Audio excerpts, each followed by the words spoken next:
Grace, you want to mute everybody, please? All right.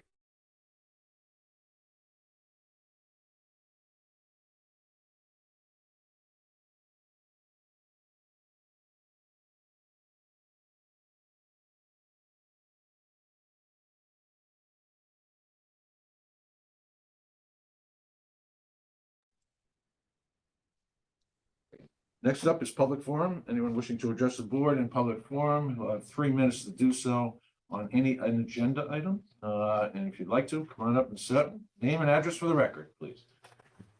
My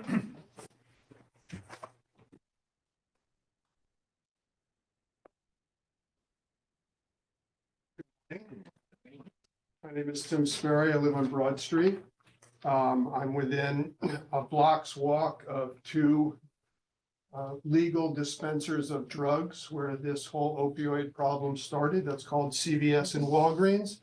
I can walk the green every morning, and right next here at the church are people fighting substance abuse and in recovery. And then at nighttime, I can walk by the Congregational Church and see the same thing. So this is not a new issue in Guilford, and quite frankly, as somebody who lives downtown, it's not a problem.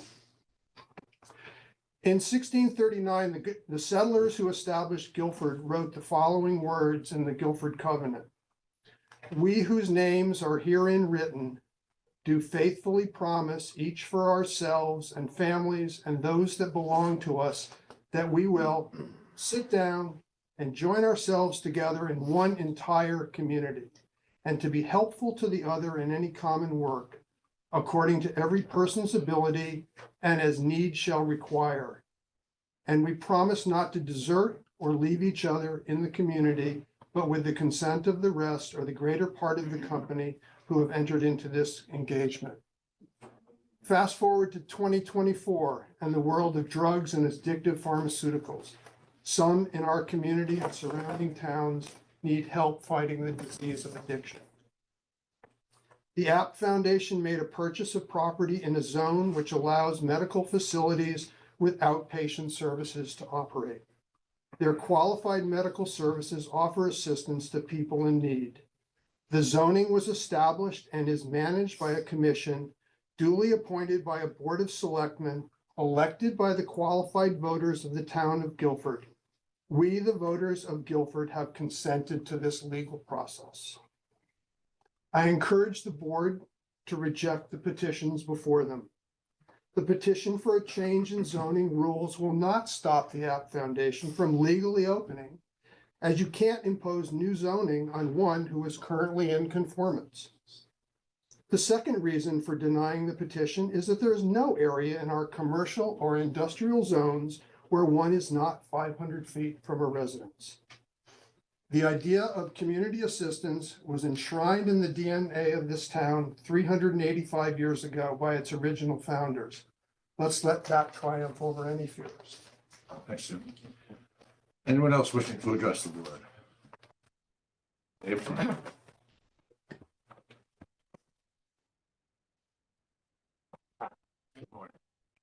My name is Dave Holman. I live at 6 Sparrow Bush Lane. I have a question that it may negate what I want to do. Are you going to read our petitions when you take them? We are not going to read them. All right, I'm going to read them now. You have 3 minutes. You have 3 minutes.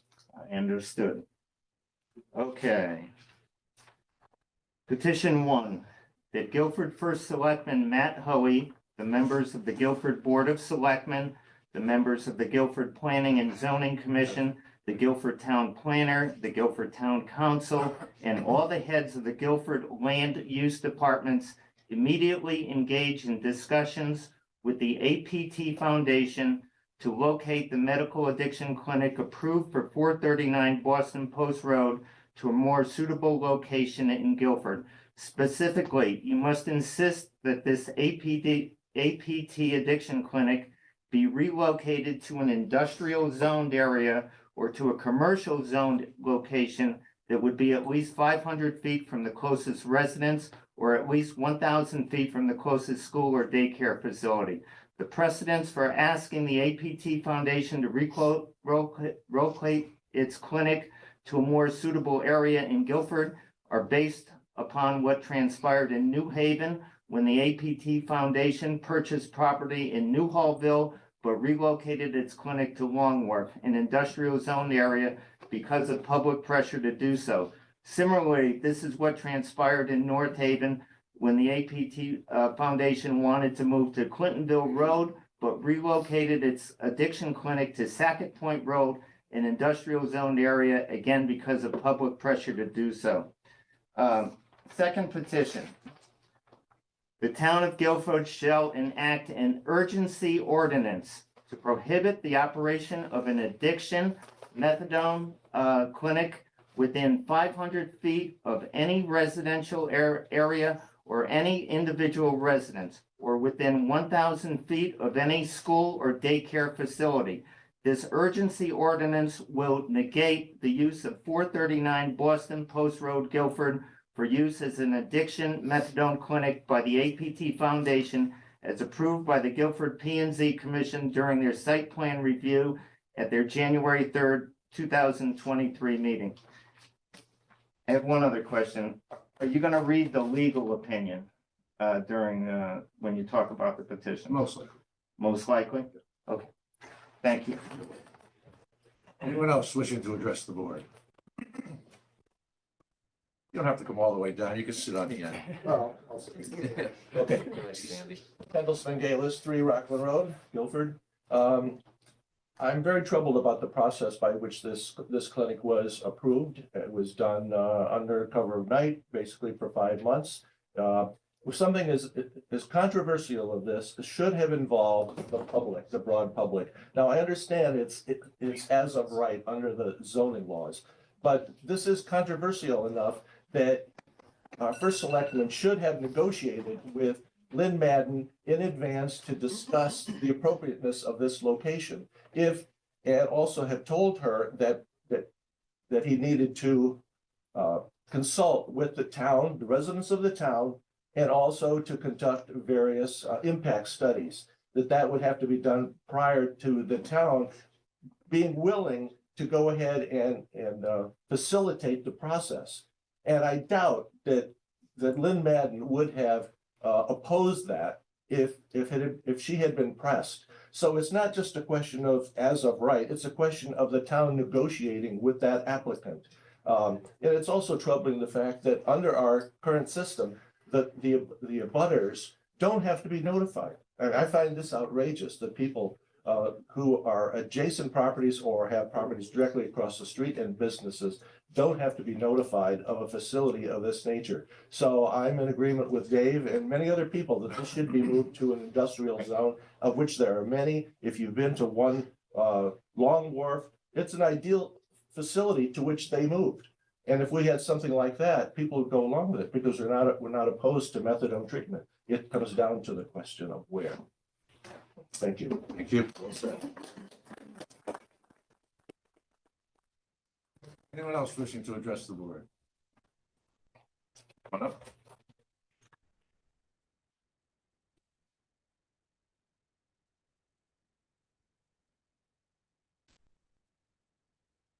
Hi. Good morning. Morning. My name's Tom Piscatelli, and I live on Tanner Marsh Road.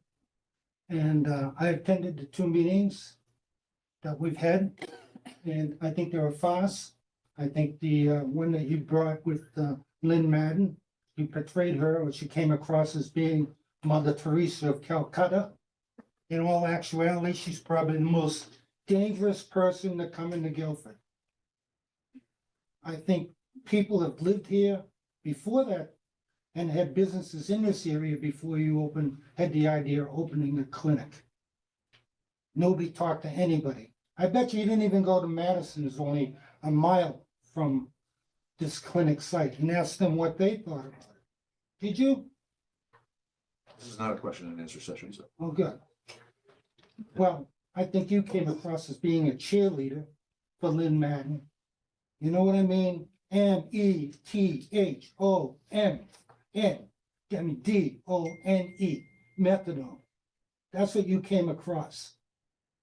You know, you're so stubborn, it's becoming that now you look foolish, all of you. Each one of you should take a stand and think about this community. You know, you got 22,000 people living in Guilford. 55, they say, are addicted to drugs. These aren't clients, these are drug addicts that are probably mandated by courts to come, to stay out of jail, a part of their probation, a thing to see their kids. And once that's over, guess what? They're going to go back to doing heroin and all the other things. That's a fact. The success rate of these methadone clinics is very low. You're probably better off selling snake oil. And when you talk about Lynn Madden, why don't you start looking at her connections with NITA and where they just go all around the country setting up methadone clinics. It's about the money. Methadone makes money. And she's proud of it. She goes in a meeting and says, oh, I went to this place. I go all over the world. Doing what? Selling methadone, getting clinics established. It's a danger to the community. Everybody told you it's not a matter of people getting help. It's a matter of the location and the process. Every time we brought it up at the meetings, all you guys just kept on focusing back on the 55, 100 people that got a drug abuse problem. Oh, easy access for them. Oh, it's so convenient. They'll be there at 5 o'clock. You know why they're there at 5 o'clock? It's like every one of us. We get up, we want a cup of coffee, we want a cigarette. Their thing is they're getting the shakes, physically and mentally, they have to have their methadone. That's why they're there at 5 o'clock. Thank you very much. Anyone else wishing to address the board?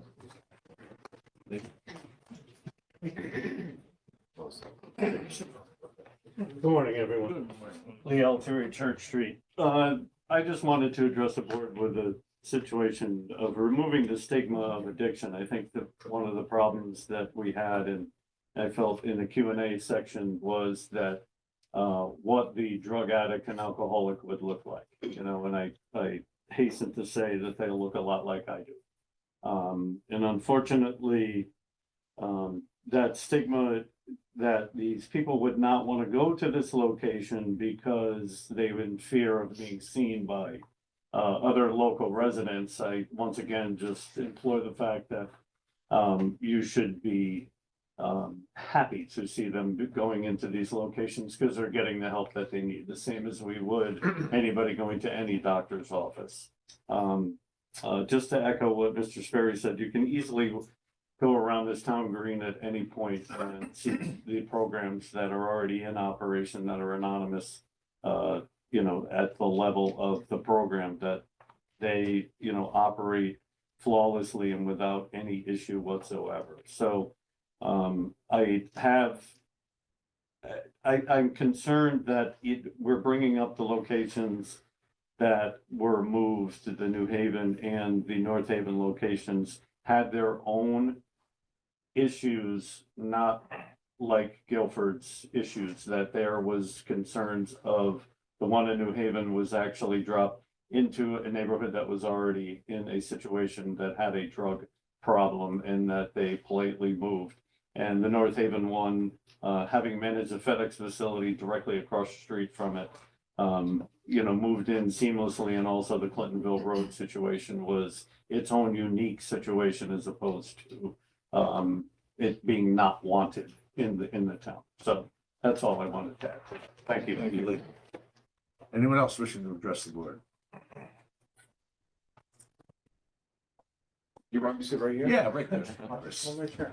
Chris Britton, I live in Guilford, over on 20 Trailwood Drive. And I guess I was a little confused. In your December meeting, this board chose to continue the moratorium on the cannabis. Which I know, you know, there's concerns in town, but I had wished that you'd given this the same consideration. I do have a lot of experience with heroin addicts, having worked in the healthcare field. And there are concerns. That's why I became concerned. they can get violent at times, they get desperate. They have to have their fix, be it heroin or an opiate or the methadone. And they do draw in criminal activity. Some become criminals themselves. They get desperate. They steal from their families. They steal from neighbors. Hoping that things will change. You'll allow us to have some say in this. And the gentleman who said the stigma, yeah, there is a stigma. There's a stigma for a reason. And this community has a right to be heard. Thank you.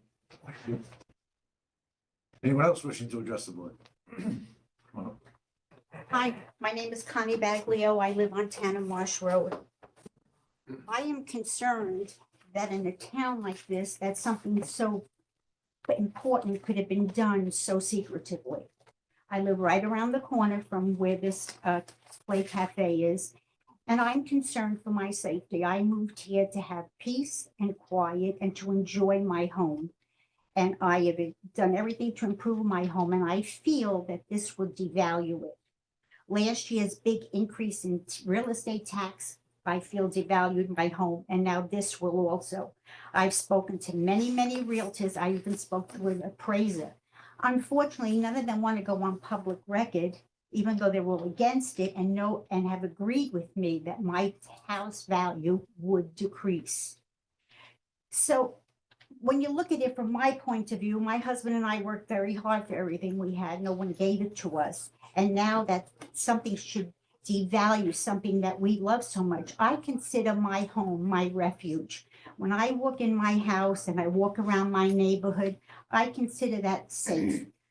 Recently, there's been robberies. I got a letter from the town police to even lock my car in my garage. I got a letter from a lady down the street that saw somebody walking around. A lot of this is very upsetting to me. Why it can't be in a more remote area, I can't understand why you would put it so up front and center. Guilford already has a pedophile living near the middle school, a sex pervert having a restaurant in town, a gas station being robbed and an ATM machine pulled out with a chain, robberies of pocketbooks in parking lots, and DSW had a robbery there. Wouldn't it be better to put Guilford in a better light than creating more of a negative connotation for Guilford? One realtor told me that people that were looking at Guilford said to her, "Don't look for a house for me. I'm not going to come to Guilford now." So to me, that speaks volumes. So that's my spiel. I just feel things should not be done secretly. This is not a communist country. We should have all had a say in it.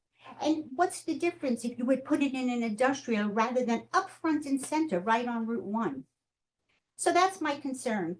And I don't know how you all feel about it. I guess you will think it's a great idea. I have a nephew that's an addict. He would have never gone to a methadone clinic in this town. He moved away.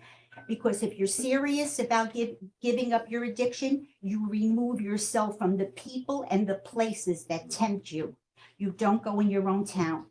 I have a very good friend who was an alcoholic in Danbury. He could not get clean. He moved to Maine. He stopped. He said, "I was no longer near the people or the places that tempted me." So that's my feeling. It doesn't belong on Route 1 in Guilford. Thank you.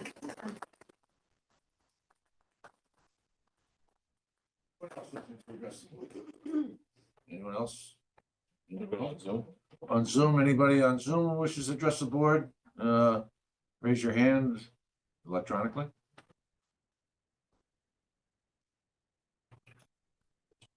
Alexander. I would hope that all of the residents Name of and address Guilford, for the record, please, Alexander. Alexander Hoffman, 27 Coggeshall Court. I would hope that all the residents of Guilford can view the members of our community and the surrounding community with compassion, understanding, and humanity, without demonizing, without ignorance, and without conflating different issues with those people who are on the road to a stable recovery and who have worked to get beyond the most problematic parts of their addiction. Thank you, Alexander. Catherine? You're muted still. Okay, can you hear me now? Gotcha. Okay, so my only question Name and is, address or, for the record, please. oh, I'm sorry, Catherine Markansky, 9 Farmview Lane in Guilford. My only concern is that we didn't have a public meeting. And I did meet with the town planner, and she had mentioned to me that any issue could have had a public hearing. So that's my only concern today, is really, why didn't we have a public hearing? Thank you. Thank you, Catherine. Anyone else on Zoom? I don't see any other hands yet. Hearing none. Going once, going twice. Anybody in the room or in the hallway? All right, public forum is closed. Item 3, approval of minutes. 3.1 would be the March 4th, 2024 regular meeting. Is there a motion? Make the motion. Second. Any comments, questions, suggested changes? Yeah, the minutes that we have in board packs seem to be sort of a shorthand. Who made motions and who seconded, and they seem to be notes. I don't know if we should wait to have a final version. I have the old fashioned version and they're Oh, they're okay. full, but if you guys have not seen them, I- we can certainly table it till next meeting. Do I have the wrong version? I don't, no, mine don't look that way. Mine look pretty Does it thorough. look normal? Yeah. Let me just find an example, make sure I'm not misunderstanding. Like on number 4, approved minutes, there's a couple places where it is a little bit of brief, but the substantive matters seem a little more elaborate. Okay, I mean, I'm seeing, Compare of 4 to 5. course, not having my reading glasses today doesn't help, but the end of item 5, LF/Sandy -U. I know what that means. It means you made a motion, Sandy seconded it, and it was unanimous, but this needs to be, That's fine. you think it's fine? No, I mean, it's fine. We can take, ask her to spell out the, yeah, those are some abbreviations we haven't seen before. So unless there's a glossary, maybe she could just add that. These abbreviations mean this. Right, want to table? Yes. But Sandy U is one of the. Is brackets. a motion to table? Is there a second? Second. Let me try your minds. All in favor? Aye. That motion carries. Thanks. We'll get that cleaned up and done for the next meeting. Item 4, Director of Human Resources, Ms. Goldblatt. 4.1 is discuss and approve the amendments to the town employee pension plan, police retirement fund, and the public school employees, which is a non-certified pension plan to allow for appointed and certain elected officials to serve on the pension committee. Good morning. Good morning. Reason I'm here this morning is we have a couple of proposals for amendments to the 3 pension plans we have with the town. Currently, all 3 pension plans reflect each other. They're all pretty much similar. And in the administration of the pension board, it currently reads, no appointed or elected officials may serve on the pension committee except that the first selectman may serve as an ex officio member. There is a concern about what the definition of an appointed official is. There's also a concern about holding back all elected officials from serving on the pension committee and disenfranchising certain people who have either volunteered or been elected to certain positions in town from being able to serve on the pension committee, which, by the way, right now has 2 openings. The change that's being proposed today to all 3 plans basically says, let me get that back up here. I think Got it right here, Mitch. I'm sorry. Locked out there. Thank you. That no member of the Board of Selectmen, the Board of Finance, or the Board of Education may serve on the pension committee. The first selectman may still serve as an ex officio member. What this does, and this went to the pension committee wanted to put in still the safeguards and guardrails that say, we don't want somebody from those 3 boards on the pension committee because we feel there's some potential conflicts based on who's being monitored, but allowing appointed or other elected officials to serve as appointed members of the pension committee would be allowed under the resolutions that amendments that have been brought to you. These amendments have now been approved, if you will, not really approved, but recommended by the pension committee. So they're on board and recommended to you today. I have notified all the unions. I've gotten no response. I don't know if anybody's here or on Zoom with any concern. There would be, because it really doesn't affect anyone's pension at all. It just affects the administration of the pension committee. And this has been gone through both Town Attorney Barrett as well as Labor Counsel Hodgson, who actually wrote up the amendments for your review today. So that's what I have for you, and that's for your The action. question I had originally was, were you able to research what drove this in the beginning? No, I mean, well, for 1965, Charles, I'm not sure what drove it at that point. I'm not even sure that we had the same number of elected officials and actually what constituted an appointed official at that time.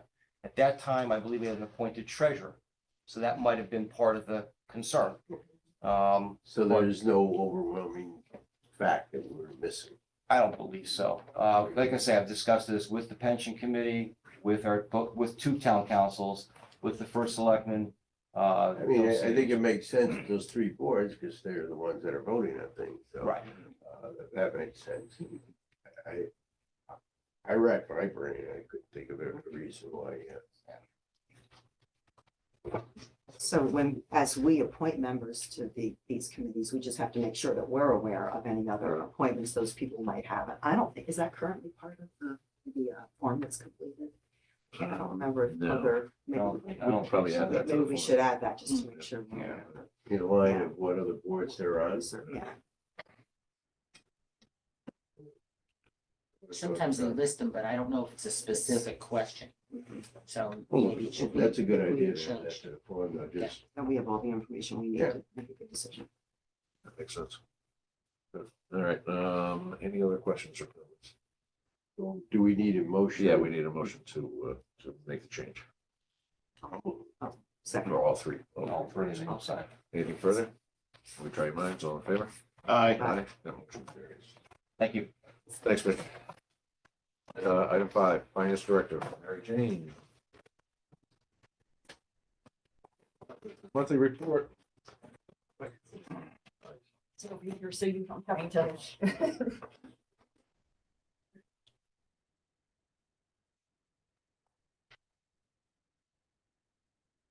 Morning. Morning. At the end of February, we are 66.7% through our fiscal year. On the revenue side, we are 97.8% collected. Majority of that because our tax collection has come in for almost all the tax collection has come in for the entire year, which brings that percentage up so high. The only one I really wanted to talk to you a little bit about today is at the very end, the other departmental, which is our state grants. We've had three items that came in this year that we were not anticipated. If you remember, we last had our mill rates. We had a mill rate for our motor vehicles because it hit the cap, and we had a separate mill rate for property taxes. The state has given us a one-time motor vehicle transition payment in the hopes of making up the difference that we saw. That came in this year, was unbudgeted. We didn't know when that would be coming in. That was $235,000. And the state also had a new grant that they gave us in the current year called the Sales Tax Diversion Grant. It was an unbudgeted revenue as well. It's a portion of the state tax revenue that comes in through the state. We received $558,000 from that. We have not budgeted for that in the upcoming budget 2025. It is not currently on the government's proposal, the governor's proposal. He's proposing to eliminate that funding, so we have not included it. We don't have any estimates of what that would be. Nothing that we receive from the state or CCM includes any funding for that at this time, so we have chosen not to budget for that. And under our revenue sharing, we received $165,000 more over what we had budgeted, not anticipated to receive that next year. Those three items together are $953,000. So we bringing that line item at the moment over budget. So at the end of the year, I would anticipate having somewhere around that over in That's the surplus. revenues, a surplus in Surplus in the of revenues. revenues. But like I said, all items that we weren't aware were gonna be coming in this year, and that we do not anticipate at this point for next year. Just points out once again the difficulty with doing budgets prior to the state having established their budget, which is usually the last day of session. And in the long session, it's the first week of June. Short session, it's the first week of April. Ours is in the can long before they make their final decisions. $500,000 we do not budget for, we do not plan on budgeting. Correct, Can you give the example of what kind of tax that is? it's a sales tax that comes in to the state, and they Is that like chose last online year to sales? allocate it to different town, to all. Is that to all like the- online sales or something like that? Or It's just sales tax. I don't think it's any, there's no specific way of they collect it. It's just Yeah, I just an think, overall. you know, in my mind, is it something that still exists and the state's simply keeping it versus Well, sharing? they've kept the sales tax up until then, so we should happy that some of it came back to us in the current year. It is a way of municipalities additional revenue because they're constantly, we're constantly at risk, particularly a community like Guilford with ECS cuts, et cetera. So that's just one of the methodologies they use. It's also, I think, the first crack at looking at changing the burdensome property tax system that exists in the state where people's greatest asset is one that is taxed most dramatically. So there's some talk of changing to either income or sales tax based funding for municipalities. Long way from that happening realistically, but that's part of the discussion. Assuming they make a formula and stick to it 20 years from now. Oh, that's a big problem. That's right. Stick to it is the question. Yep. Yeah, and I have spoken to many of the towns in Connecticut through my organization, and some are putting budgets through that maybe need to have a line item that shows a little bit more income coming in. You could probably guess some of those cities are, but the majority of towns, especially towns similar to us, are not budgeting for this at all. Thank you. Anything else on revenues? Expenditures. On expenditures, we are 66.7% expended, pretty much right where we should be. Made up of all of our departments. A couple items I wanted to talk about. I'm going to start at the bottom and work my way up. We've talked about the debt, retirement principal, and interest. How we do use credits to cover that. We budget the use of credits that are in our fund balance, and on your agenda today is the request to move that money into the general fund so that these line items will be at 100% spent instead of overdrawn. Capital is over at the moment. You can see that the encumbrances far outweigh the available overage there. But as you know, we do have a number of items that we expend through capital that have been approved from fund balance, like a lot of the technology is just one example. So we will be making that whole at the end of the year once we have a more solid number. Park and Recreation is slightly high on expenditures. You'll see they also have a number of encumbrances that account for that. Fire also is about the same. They have encumbrances and they are slightly over on replacement and overtime. Otherwise, any other questions? Any on expenses? Yep. Medical? On the medical fund, you'll see that February was not quite the highest, but one of our highest months for claims at almost $1.3 million. On the catastrophic claims, the stop loss, we are at 20 members covered with claims over 75,000, which is up 6 members from last month. So that is a big jump. The amount covered at this moment is just over $87,000 or 6.2%. Revenues are holding steady. We are showing a projected surplus of just over $1 million, but as we report each month, as our deductibles are paid for the first part of the year, the town does start to pick up those additional costs. So we do expect that surplus to diminish over the next few months. Questions on this one? No, good. All right, thanks, okay. Mhm. All right, item 2, discuss and take possible action on the debt budget transfer. That's what I was referring to in my previous report. We do, through our budget process, anticipate using some of our bond premiums to help offset our total debt and keeping our debt either flat or moving down, trying to mitigate those increases.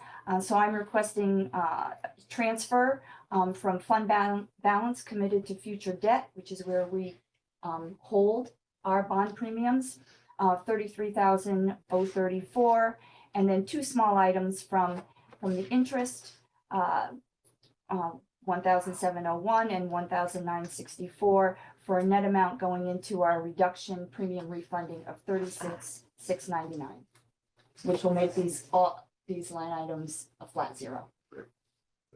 Questions or comments? Yeah, just, can you just sort of explain to folks, we get a premium when we sell bonds to the market, because even though some financial entity is doing it, we're essentially the originator of the loan, and they sort of share that money that changes hands. Explain that a little bit. All right, so it can go either way, depending on the economy. We oftentimes sell our bonds for more than we are requesting, because the people buying the bonds have that funding, and that they know that they can make it up on when they sell on the other end. So that difference between what we bond and what we sell for is our bond premium. And that money is saved through this board and the Board of Finance. We set that money aside to use for this particular purpose. So it's not actually the borrowed money is the point. It's money that's generated in the transaction. Correct. of selling the debt. Correct. It's as if you were to exchange money. I don't know. If you exchange money US to a country that, you know, we have more, you know, you get more than what you have. It's kind of like that. I don't know. It's the only thing I can think of that might be similar.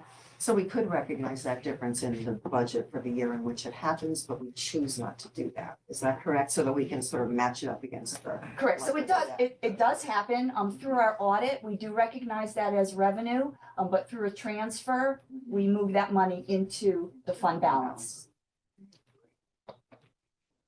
Anything further? Now, is there a motion to make the transfers as Mary Jane has just described? Reduction premium refunding line item in the amount of $36,690. So. Yep. Second. Any further comments or questions? Hearing none, let me try your minds. All in favor? Aye. Motion carries. Item 3, discuss and take possible action on the FY 24-25 budget as a result of the Board of Finance's actions on March 7th, 2024. The result of those actions was a $100,000 reduction in our operating budget. Correct. Overall, between the town and the board, a $300,000 reduction in the overall budget. But for the town side, we were asked to find $100,000 in our budget. Due to communication between our HR director and our police chief, we did find $29,000 worth of reductions in the police regular salary line, and the balance of the $71,000 has been taken from the medical line, because we are anticipating through our RFP process that there will be a reduction in what we have currently budgeted there. We don't know what that number will be, but we are confident that we'll be able to work within the budget as amended. Right, just the refresher, we did not have solid numbers when we went to the Board of Finance, nor did the Board of Education, right? Nor do we still, we don't. But subsequently, we did get some correspondence from our consultant that indicated what? that these kind of cuts were going to be affordable. Correct, yes. We are anticipating a reduction in the amount that we currently had in the budget. We don't know what that number will be, but we're confident that we can, the 71,000 is easily absorbed. We have Mitch just expand, I was just we're gonna not ask cutting the police payroll. This is not defunding. No, not at all. Chief Massey and I sat down, remember, when we put these budgets together, we started in November, and Chief Massey at that time was anticipating a number of lateral transfers into the PD. Since then, a couple of people have been hired at probationary status.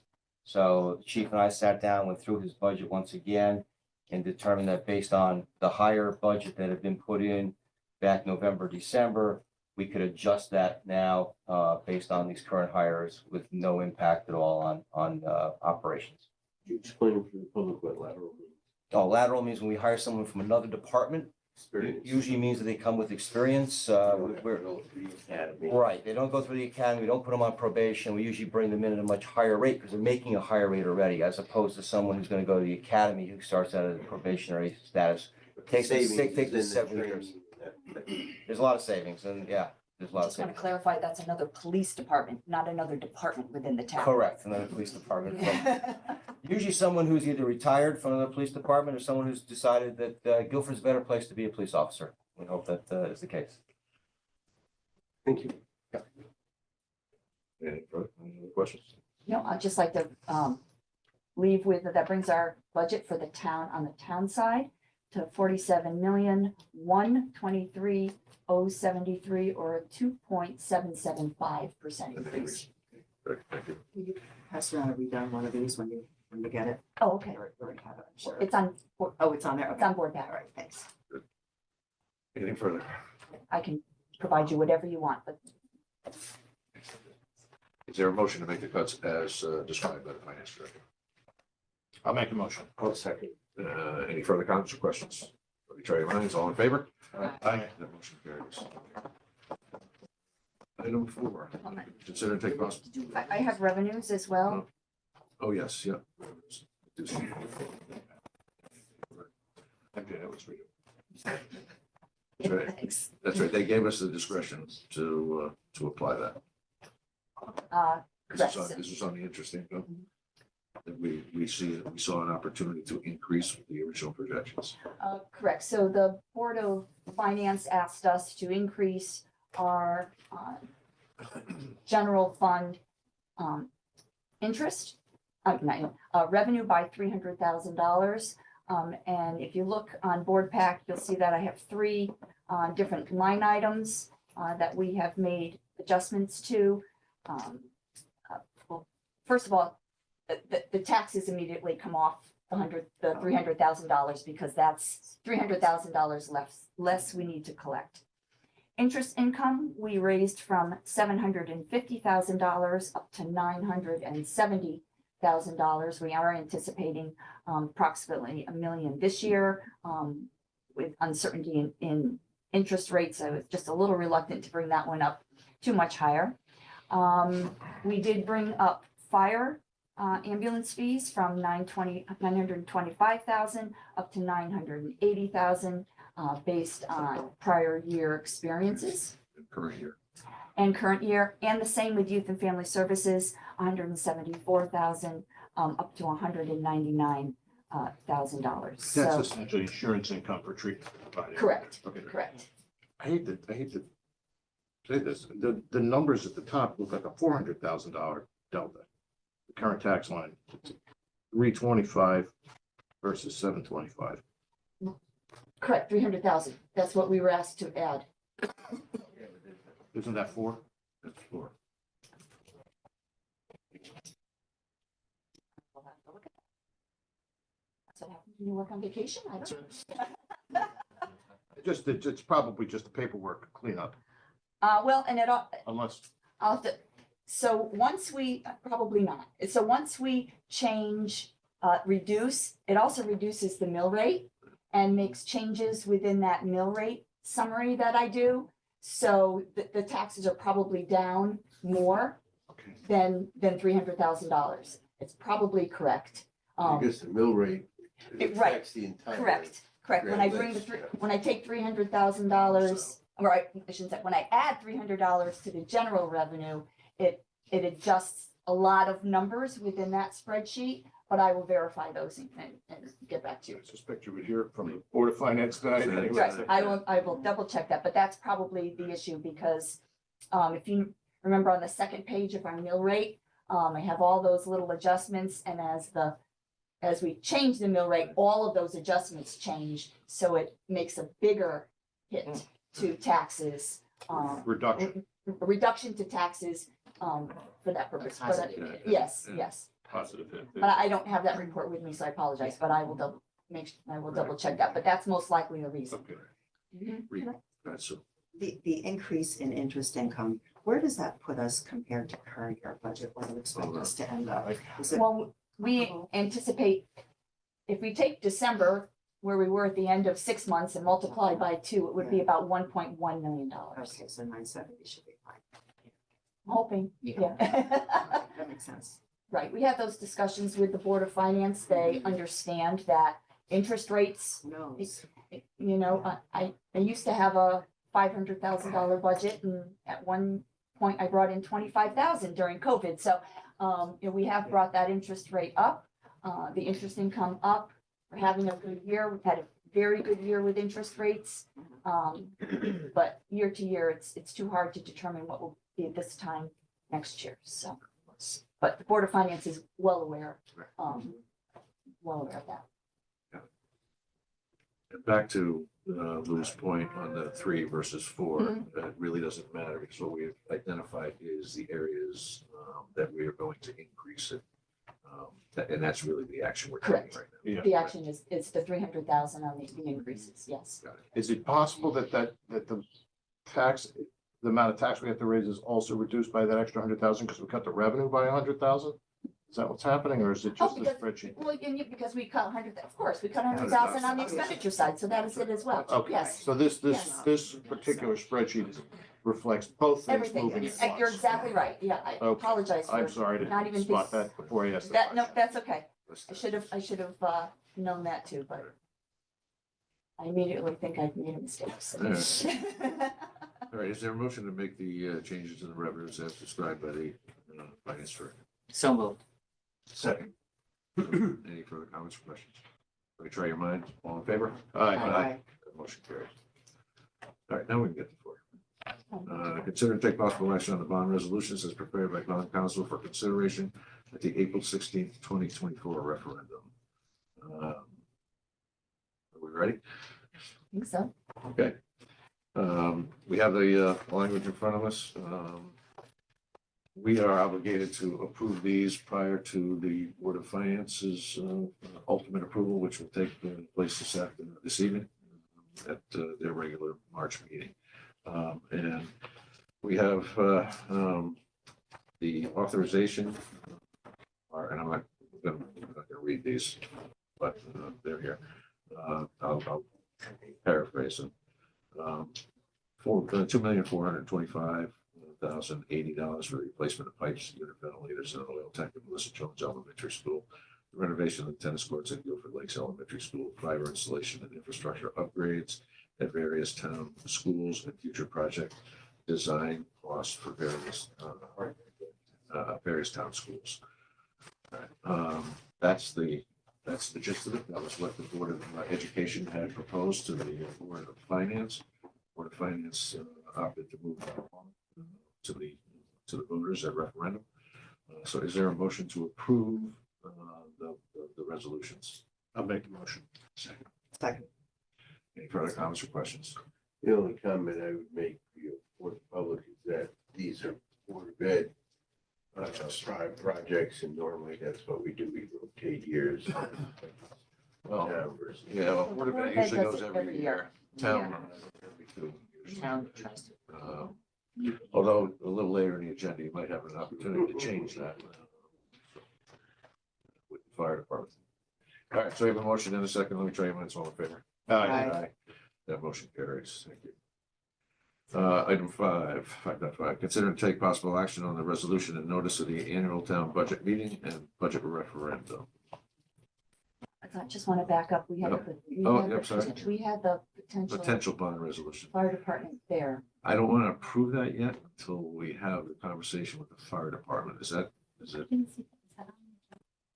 It is. Oh, the bid. Okay, all right. It is. Okay, so go back to that. Got it. Um, All right. yeah, because we actually haven't talked about that. Correct. Okay, I didn't know if that's. what you meant. And Okay, that's one of what I think is three options, and we're not necessarily going to immediately go to bonding. There are other choices, so I figured you would like that. Okay. So considering take possible action on the resolution and notice the annual town budget meeting and budget referendum. Okay, what do we got in today? yeah, so this It's is just this is a complete resolution and it includes the bond appropriation and how the question will be worded.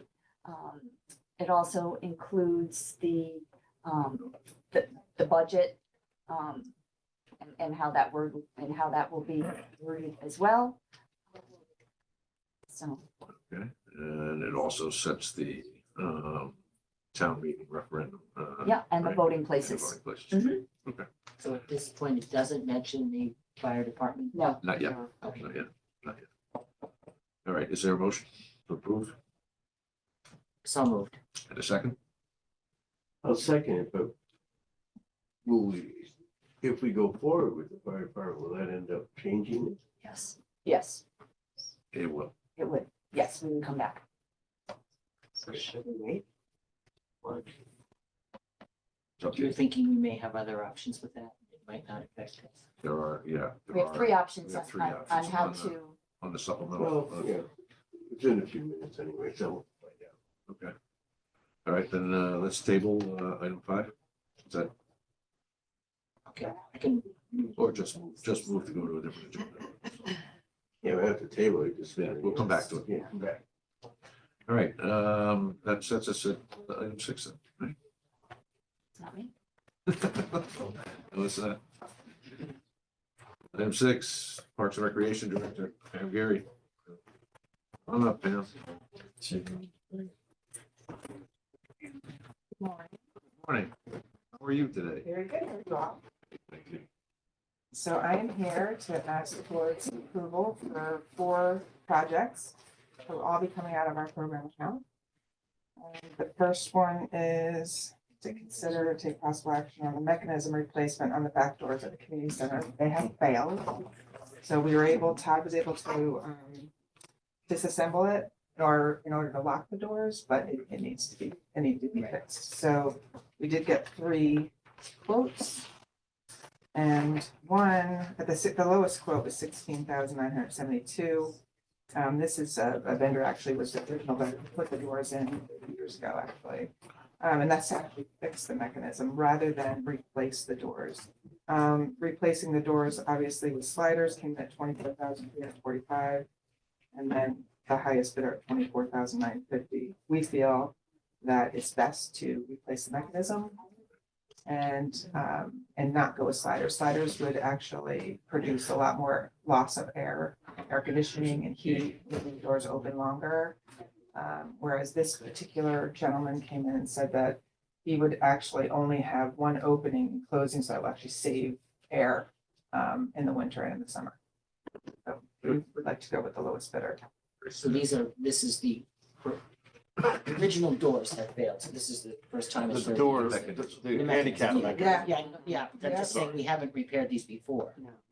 Oh, I'm sorry, Rich. Yeah. So We've not had any repairs? Sorry. That's amazing. Yeah, it is amazing. Those doors have never been, controls have never been. repaired? So, over the years, we've done periodic maintenance, and so we've just sort of been limping along. We sort of knew this was coming, but it was just, we tried to delay it as much as we could, so. That's why I'm asking about, I mean, all we're doing now is replacing with the same thing versus the higher bid where there are the newer updated control. Correct. So we currently have, they're called Horton Controls. So the company that originally installed them, they're gonna remove all those controls. They're gonna change the top pivot, the bottom pivot. They're gonna change the door buttons that you hit. All the seals around them, we're gonna clean the whole door system, so it operates better. Like, but we're replacing them with the same system versus the last line item where is that a more modern system? Oh, it's all new components, electronics. It'd be all new, yeah. But we did, from a due diligence standpoint, we did look at other options. Like replacing the entire door mechanism with a slider. Because the library has sliding mechanisms.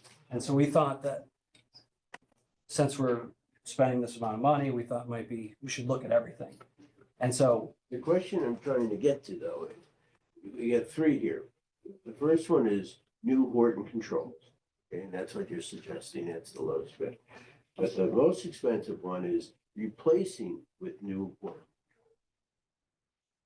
Maybe I just don't. It's a different company.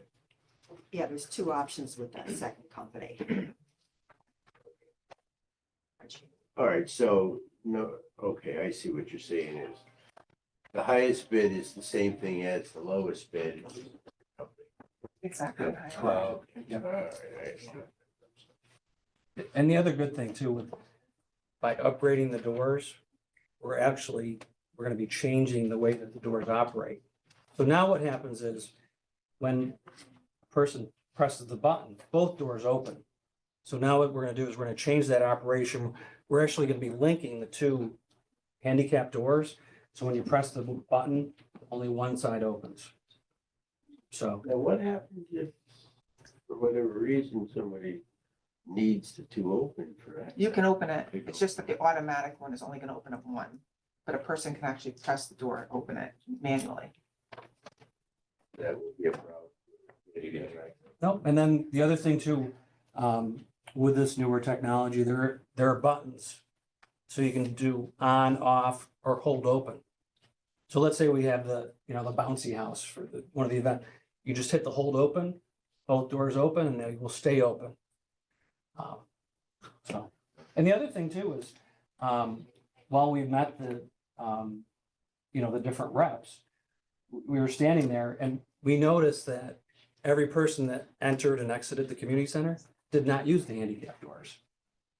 But if we were to go with like a sliding door mechanism, every time someone comes in and out, they have to use the automatic, electronics. There's a lot more happening with sliding doors. A lot more happening. There's tracks and so. Yep.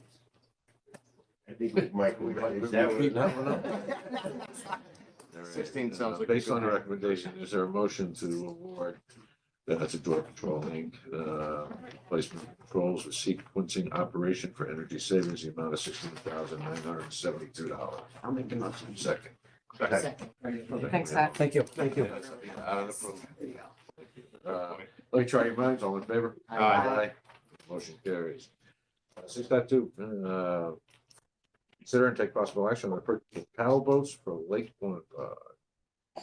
Right, so it was brought to my attention from Ellen Clow, our recreation supervisor, that they have these, our paddle boats that we currently have now are very old.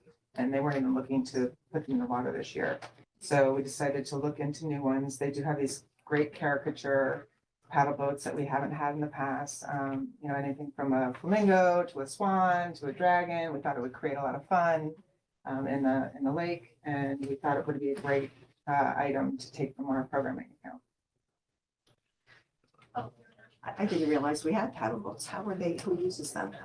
People rent them. More. No, I guess they have not rented those in the past. So I have put together an ROI at the end of this proposal, but they have not rented them in the past. It's just that they're a plain paddle boat. I believe there's two of them to get used, but not. They're stored over to the left behind the, Yeah, they're little the dock. kayaks. Okay. Yeah, so to my understanding, we've used a lot, but I think that this would create a new type of just enthusiasm to get out in the water, family friendly. And I did put the little proposal of I know, again, I'm gonna run that through the commission if this board approves it in terms of whether we do want to rent. I just wanted to show you what that could be. The return on investment could be in pie in the sky. If it was to be that exciting in one summer, it could pay for itself in one summer. If it's half that amount of use, it could pay for itself in 2 years. I think it's a neat idea and everything, and we're under control. I don't know. There's, Handling the money. I'm sure you're taking all that into account. we have a waiver form. Yeah, oh yeah, that's Sign- all, sign yeah, that at this that's point. nothing new. I mean, they. For kayaks as Kayaks, well they have as- somebody that's there solely to hand out vests, you know, to make sure that, you know, everyone's got a vest on. And so I just think it would be a great addition. And this would be program funds as well. We're talking two votes. Four. Four. Good. Is there a motion to approve? So which one are you recommending, the lowest, Yes, the lowest bidder? yeah, light as air. Have you? The bids are pretty close. Does it make sense? I mean, does the lowest bidder do everything you want? Yeah, they all pretty similar, other than like, say, the shipping was higher here, but yet the boats were more expensive than the other. They all have stainless steel kind of mechanisms. So they're all kind of very similar. Okay. All right, is there a motion to? Just one more thing. So you haven't gone over this with your commission yet? Not in You're terms coming of to us charging. Okay. Cause I apologize for taking everyone's time with this, but I'm thinking ducks, great. Flamingos, like, I don't know. To me, it doesn't really fit. Just my 2 cents on it. It's something that's a little more Guilford. Mhm. I think flamingos would be a lot of fun, but. Yeah, we can send that to the Just a commission. thought, yeah. Yeah, sure, absolutely. All right. It's all about the fun factor. Yeah. If you could pull up Bluey, you'd be a hero. I'm just sort of saying. All right, is there a motion to award to Light as Air $19,895 for the purchase of the 4 character paddle boats? I'll make a motion. Second. Second. Let me try your minds, all in favor? Aye. That motion carries.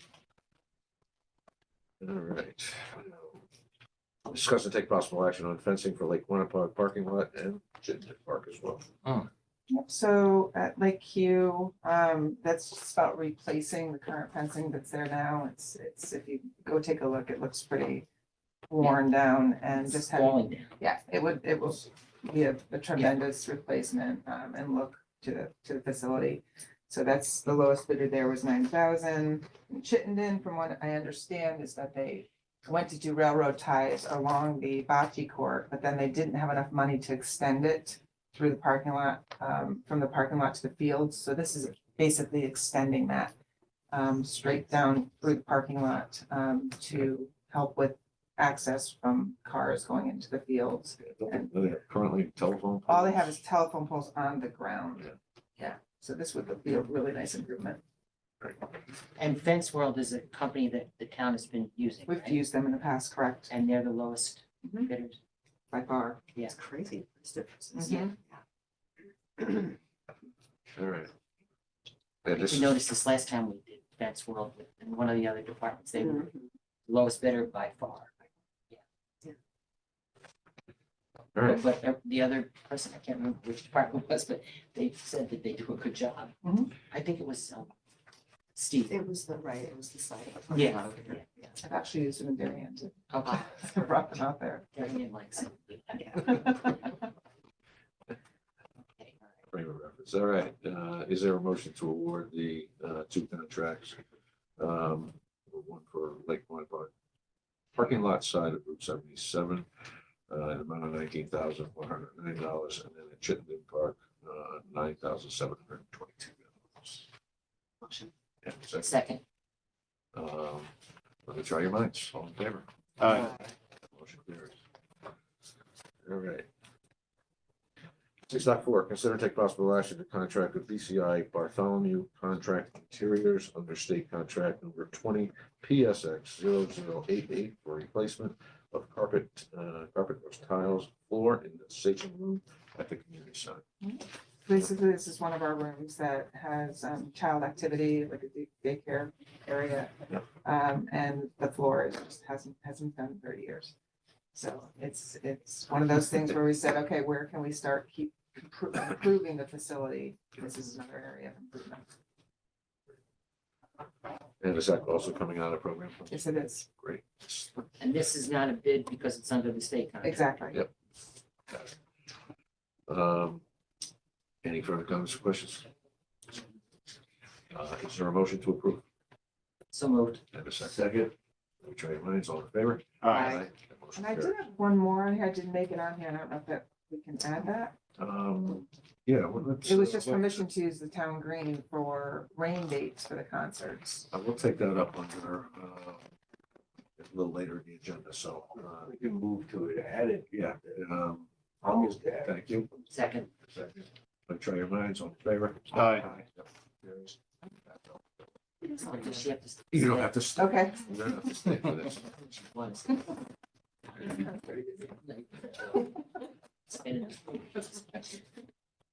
Thanks, Ben. Thank you. Item 7, fire department.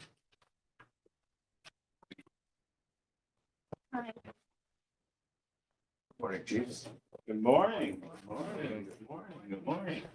Well, as first selectman and I discussed, we finally got bids in for the new addition onto the firehouse, a 2-bay addition to the firehouse.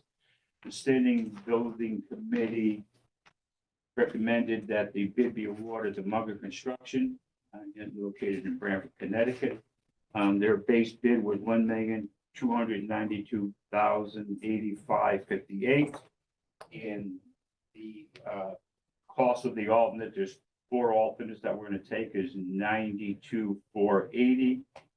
And the total project cost without the contingency is $1,384,565.58. And if you put in the contingency of 15%, which was recommended by the architect, that would be another $207,685. So the total would be $1,592,250.58. And the original budget amount for the bond was $1,072,300, and we have left in that bond $1,015,322.58. So we needed an additional $576,928. It's been approved by the Board of Fire. You got it. Could you just talk to what the alternates are that you are on? Sure. This would be recommended by the Design Review Committee, the brick facade to match the existing firehouse on the east side only. The overhead doors to match the existing firehouse on the east side only. Concrete, sidewalk and curb for safety reasons. And the trench drains on the firehouse for safety reasons also. Want the individual prices for them? No, we don't. Okay. We've got it all here. Okay. Is the heat just simply going to be an extension of the existing? No, it's totally separate heating system. To be in the floors like the? No, it's suspended units, gas units, totally separate from the building, and that's we didn't go with the HVAC contract, it's totally separate. One thermostat. I thought the floors, the heat in the floors was working out pretty good. It's. Yeah, this is just, in addition to the building, not necessary to incur all that expense to do that. And you say 2 bays. My understanding, it was 1 bay wide but 2 deep. Is that? No, it's 2 bay wide and It is 2 and deep, it's 80 feet, So 80 feet long. Actually 4 bays at that point. Right.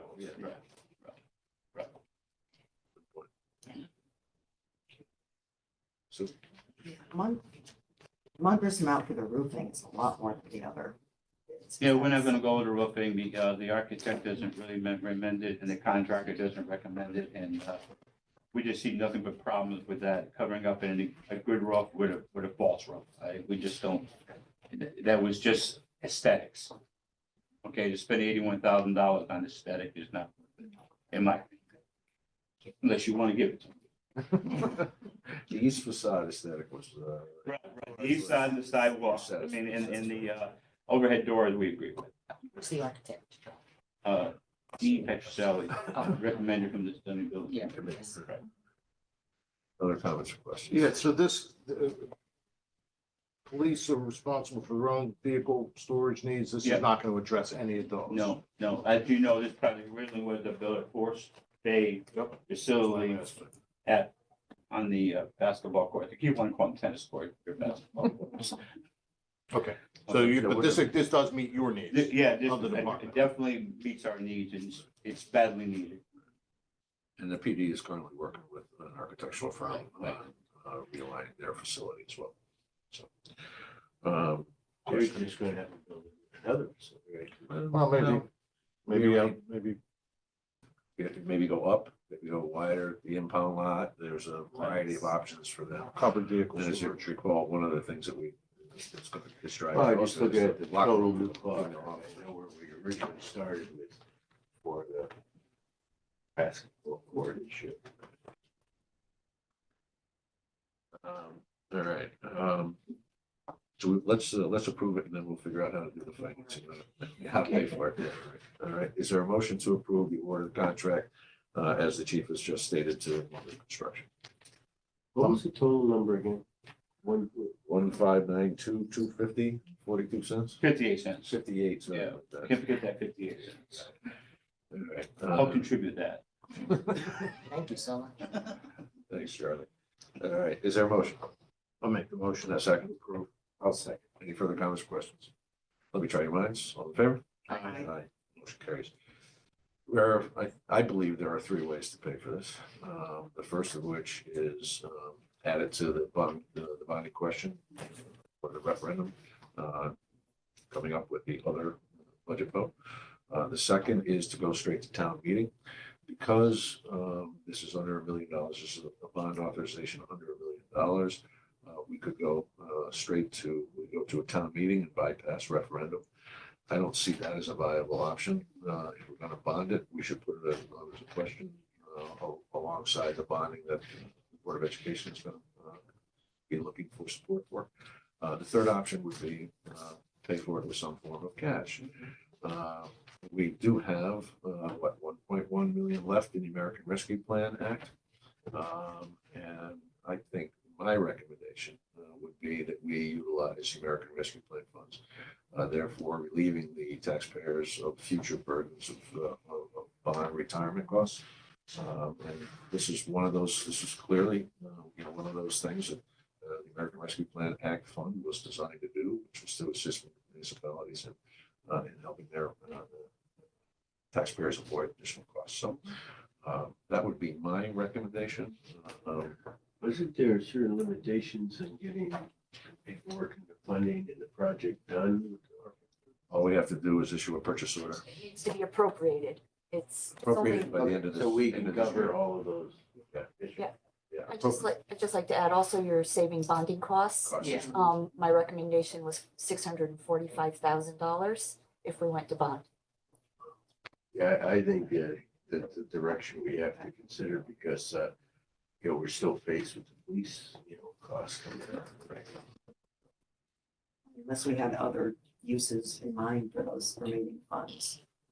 We've got a couple of things we could do, but they're in the 5-year capital plan. So, we would have anticipated funding those in some form or fashion. So I think this is appropriate use. Correct. So we would just use the ARPA funds first, and then we could appropriate them and get them spent. We don't have to use the bonded money first.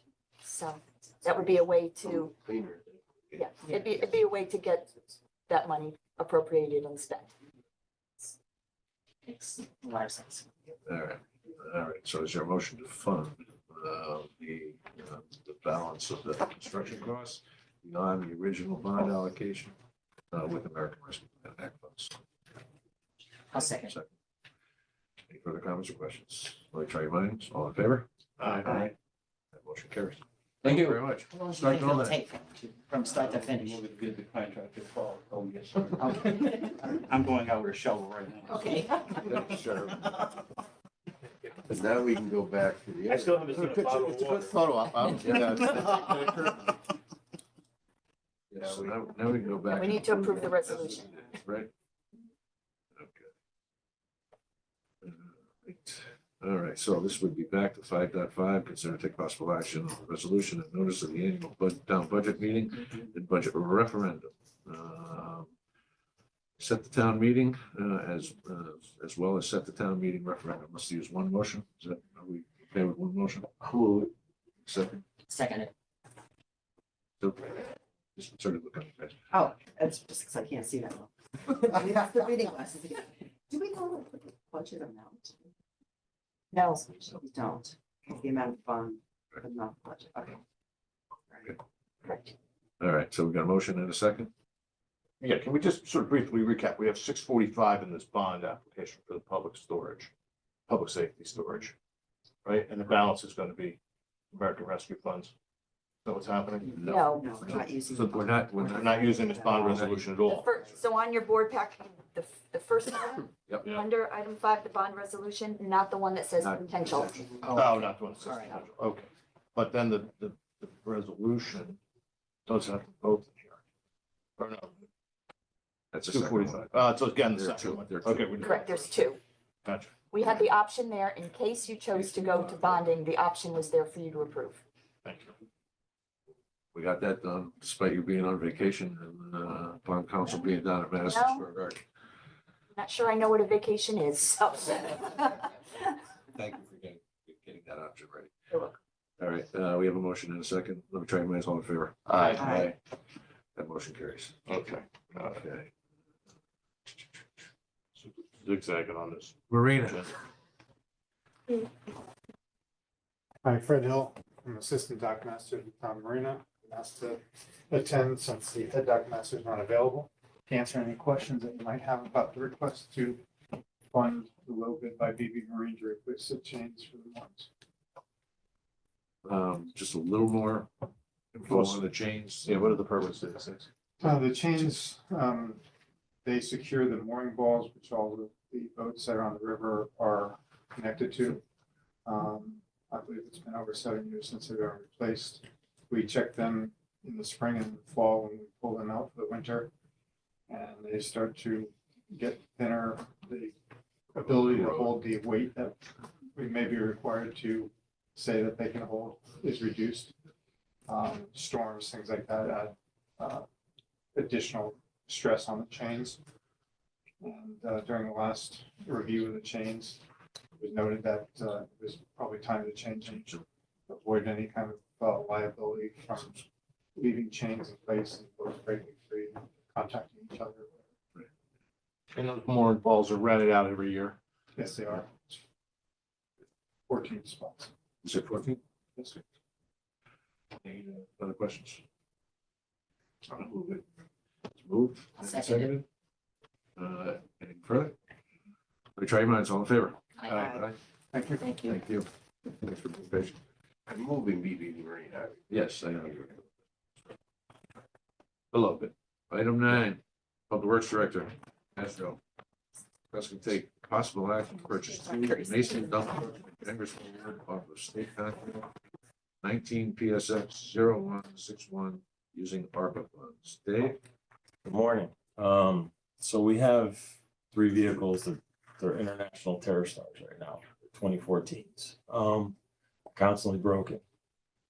One of the vehicles alone, we've spent close to $36,000 in repairs over the time that we've had them. We have bigger trucks that are older, and we spend substantially less. These trucks are made for only 2 years. There was a class action lawsuit for them. There's a lot of problems with these vehicles. Now we're to the point where our mechanics have to fabricate the parts because they don't sell them. We've looked overseas for the parts. We've looked on Amazon. We cannot find parts for these vehicles. So in order to avoid continuing this trend, we would like to get rid of all 3 of these trucks and purchase 2 brand new Mason dump pickup trucks using ARPA funds.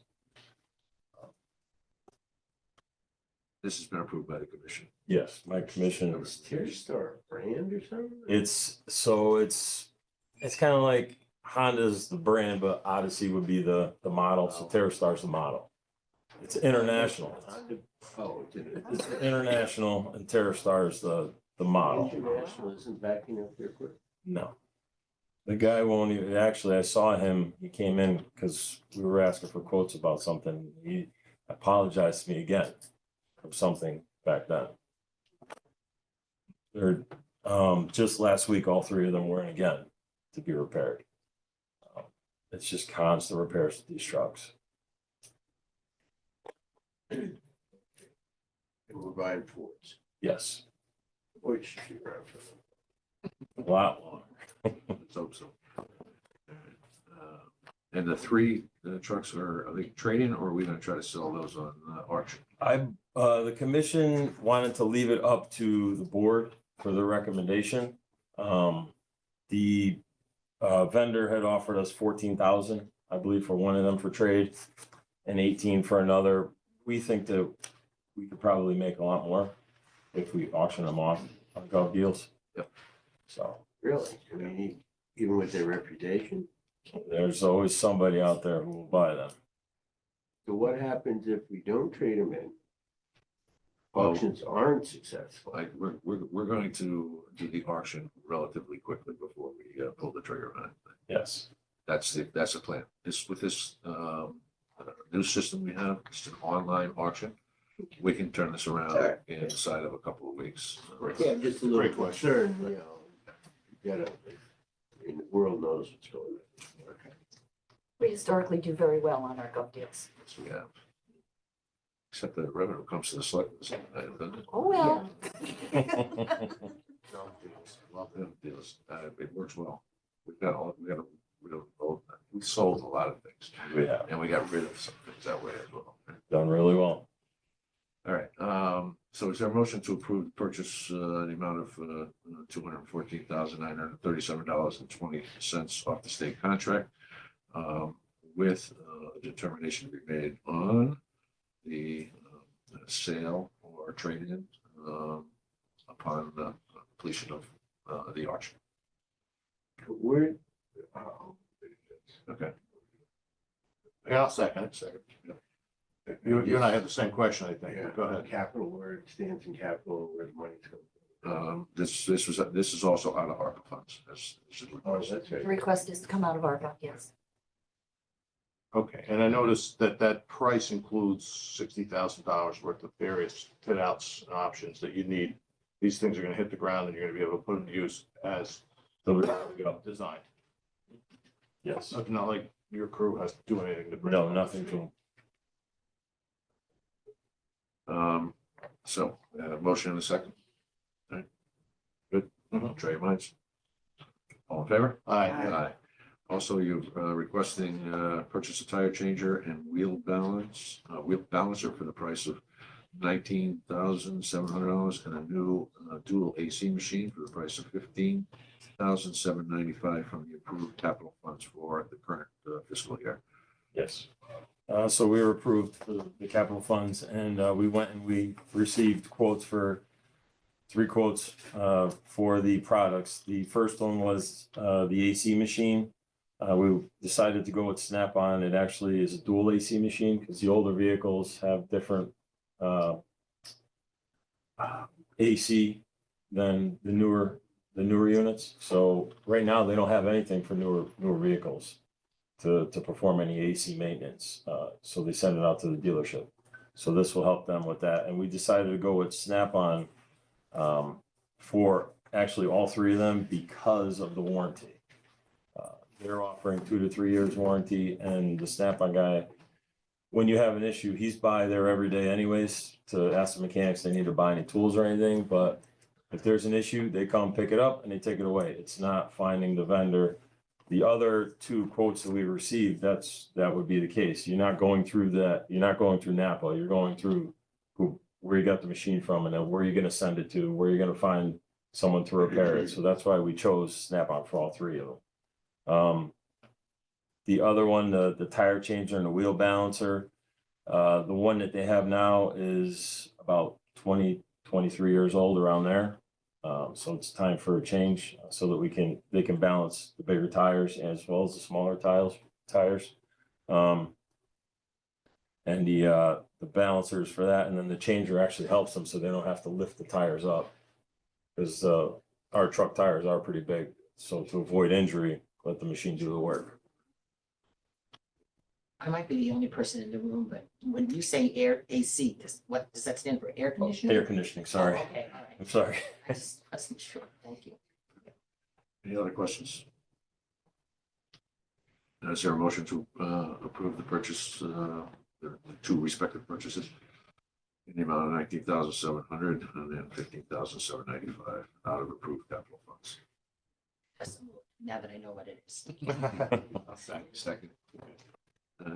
Anything further? Let me try your minds. All in favor? Aye. Motion carries. Thank you. Thank you, sir.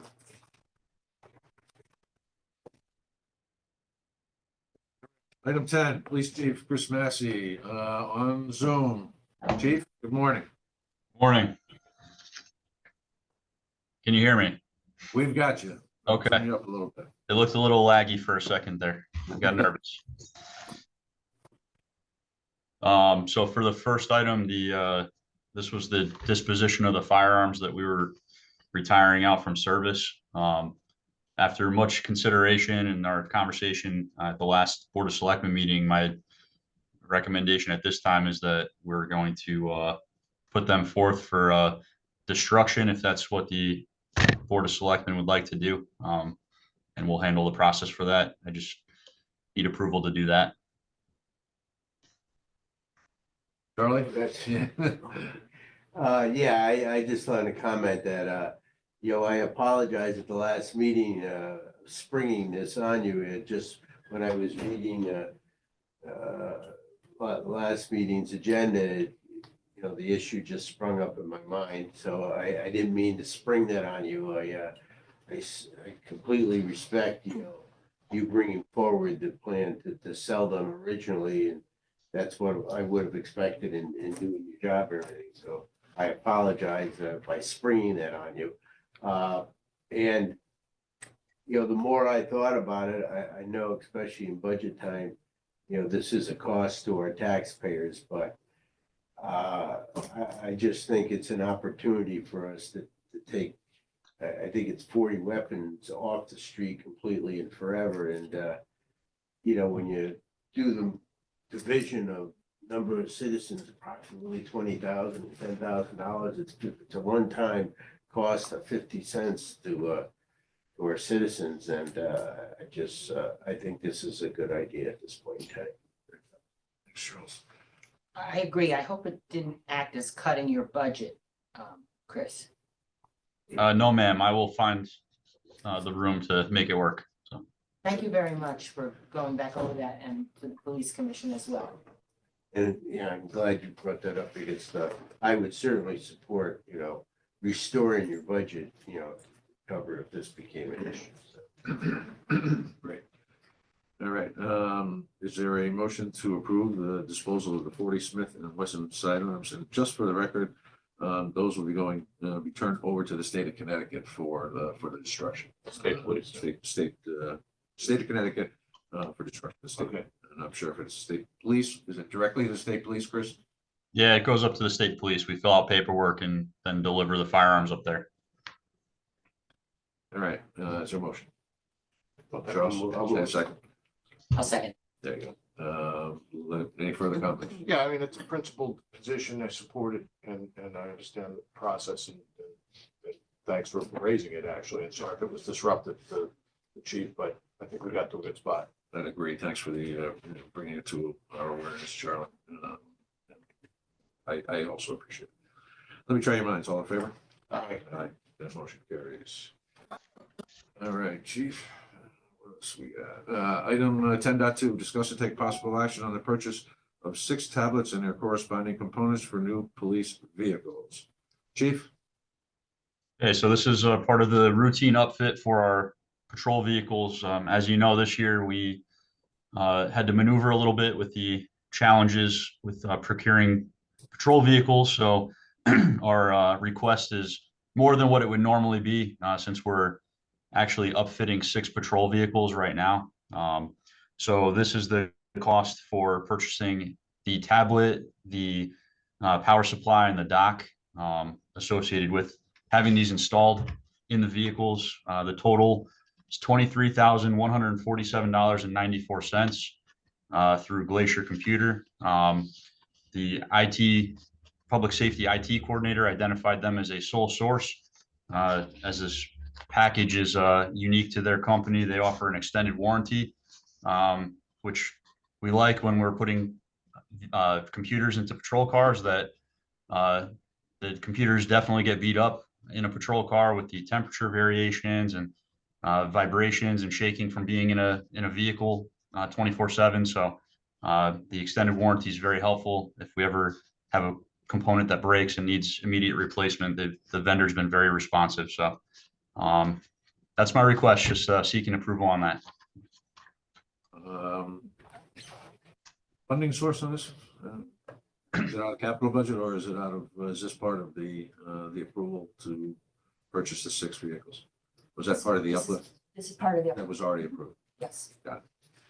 All right. Is there a motion to approve? I'll make the motion to Second, approve that second. purchase. Any further comments or questions of the chief? Hearing none, let me try your minds. All in favor? Aye. Aye. That motion carries. Thank you, chief. Thank you. Have a good one. Item 11. Discuss and take possible action on Human Rights Commission endorsement and publicity of an event being hosted by the Clinton Human Rights Commission and in DABA. Want to come up and give us a little background? Sure, absolutely.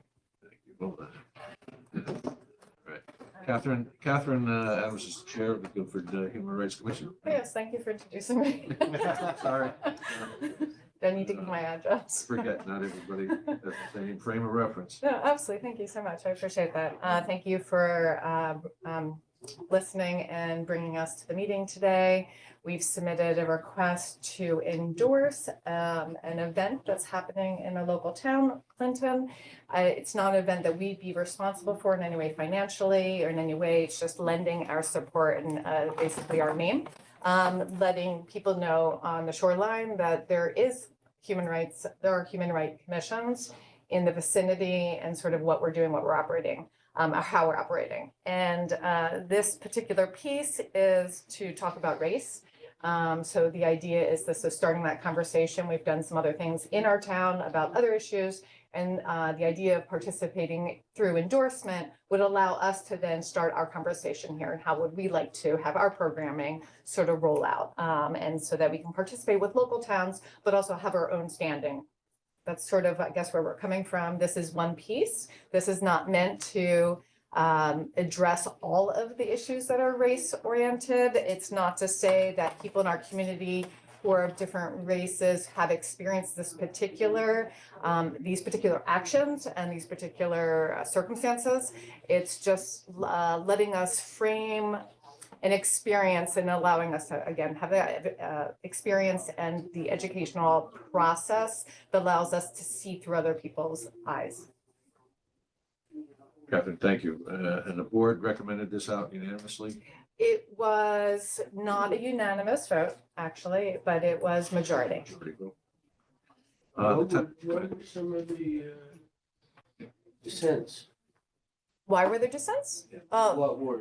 What were the dissents? One was completely non-agreement. I abstained from voting myself, being that I didn't feel like I was in the position to go one way or the other. I'm happy to answer more questions about that. I guess that's just the best place to start. I can talk from my personal experience, if that would be helpful. Yeah, sure. My experience is growing up in Philadelphia inner city, and I feel like the voices that are being included in this piece represent a portion of what I saw firsthand. I don't know if it would allow people to understand the characters that are being described in this piece to be described as whole people. I don't want people to be seen as their trauma or potentially having a less. I don't know how to say this so it doesn't sound. Whatever. I just want people to be seen as whole people, and my concern would be that potentially it would continue stereotyping. That would be my concern. So this would not be programming I would want to bring here without secondary programming or tertiary programming that would share other experiences, other perspectives. So that was my feeling. And as an educational commission, we feel that's my major objective is to educate, that it would require additional programming. So that would be my reasoning. The other potential, some of the other reasoning was as an art piece, as art. Is this the highest caliber programming that we could bring in or that could be brought in? And the idea was no, so that was the negative vote, that there would be other artistic ways to bring the communications through. We're not bringing this. We're not bringing it here. We're endorsing. We're just lending our endorsement. We're not sponsoring it financially. We're just saying this is a critical piece that's worth viewing in the conversation. Aside from whether you like the piece or you don't like the piece, when you said publicity of an event, we sometimes get into thorny issues about signs on the green. Yes, no, absolutely. I understand. And it was interesting that I saw that wording because the only publicity we would be doing would be through social media. We would not be using our own personal email list because we don't really have a great coverage in our email list. So this would not be something we'd be sending out. And if in the future we did something like that, where we would want to do more entry into people's homes through social media or through email directly, we would be sharing thoughts on our programming going forward. I mean, I would So just there'd be say, context. simplistically, we usually don't advertise things on the green that are not directly related in some way to Guilford, just because there's so much demand for signs on the green. Absolutely, So- totally agree. So you're And not asking. we are you won't be not asking for a sign requesting, on it. and no, we are not requesting signage on the green.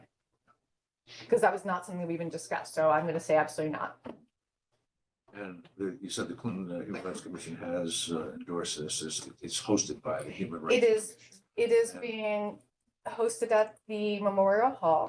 It is supported by the library. It's in Clinton, the Clinton Library, the Clinton Human Rights Committee, Indaba Action Group, and then there's an organization, Connecticut organization that's escaping me right now, that's also supporting it. So there's 4 entities that are already supporting it. Is Indaba an arts organization? It is not an arts organization. It is an action group to deal with human rights on a large, broad scale through personal perspective, very personal perspective on their part. Great. So you think this has an opportunity to inform our commission as to how we might or might not want to host an event? Absolutely. Or ways to improve it. Absolutely. I'm feeling very confident that the conversations that we held were super useful. The request, I'm so glad the request came to us, and I do believe this will inform us going forward. How many other communities are in our situation? That have been requested. I think only very connection committed organizations, and I don't believe there's a Madison Human Rights Commission or West. I don't know West What other Guilford. communities have endorsed this? Oh, the Clinton Human Rights Commission specifically. Yeah, their library is also supporting it. They get Any other towns? no other towns, and I don't know if any other towns were requested. Quite honestly, There aren't an awful lot of human Human rights rights. commissions. yeah, within Connecticut there are, but not within our locality. Yeah. So what exactly does it mean for the commission to endorse it? Does that mean that you put out a statement saying you endorse it or list it on their publicity? What's like? So they would be posting our logo on their publicity materials, yes, so that would be the visual. We would be sharing information on our social media. And like I said, in the future, this could parlay into an email outreach, but currently we don't have that ability. But that's something that we've been working on. Would you foresee in the future that the Guilford Human Rights Commission works with the Clinton Human Rights Commission to develop programming together? Has that been contemplated? You guys aren't the only ones, and I'm fond of saying that plagiarism is a pretty good thing, except when you're writing a term paper. Right. So this sharing of ideas and doing things together, sort of like an association. It's a great partnership for us to form. Absolutely. We're both small, young commissions, and the objective is to have a statewide coalition actually, so that we can inform and support each other.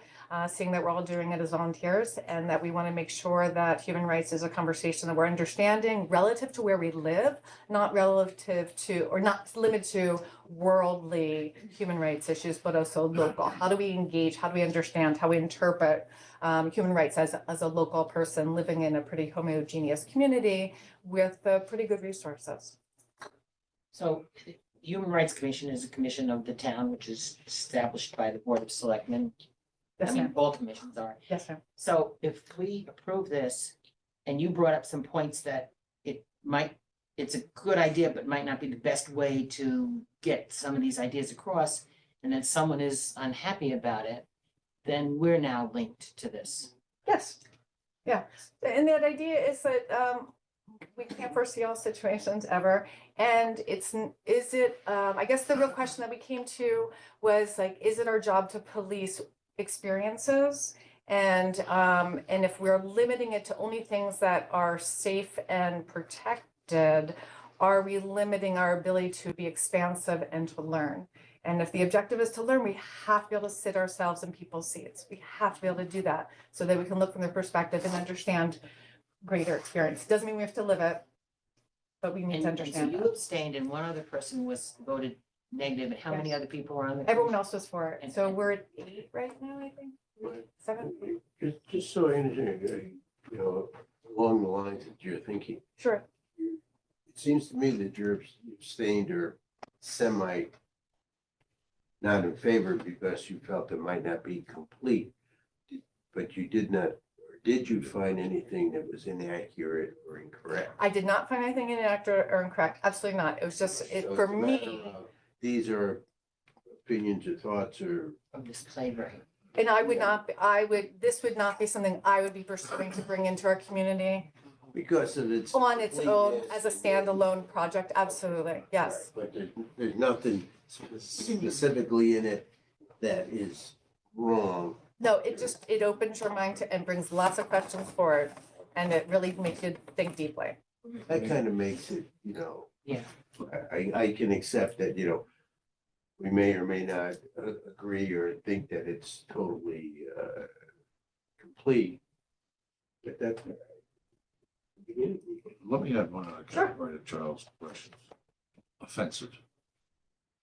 Inaccurate, Offensive. complete, inaccurate, offensive would be the other. Right. Something Some that people reasonable. would be offended, but people are offended by art. This is part of art. Art offends. It's the job actually of art to not offend just for offensive purposes, but to get you curious and have you question things about societal standards, about familiar standards, about personal standards.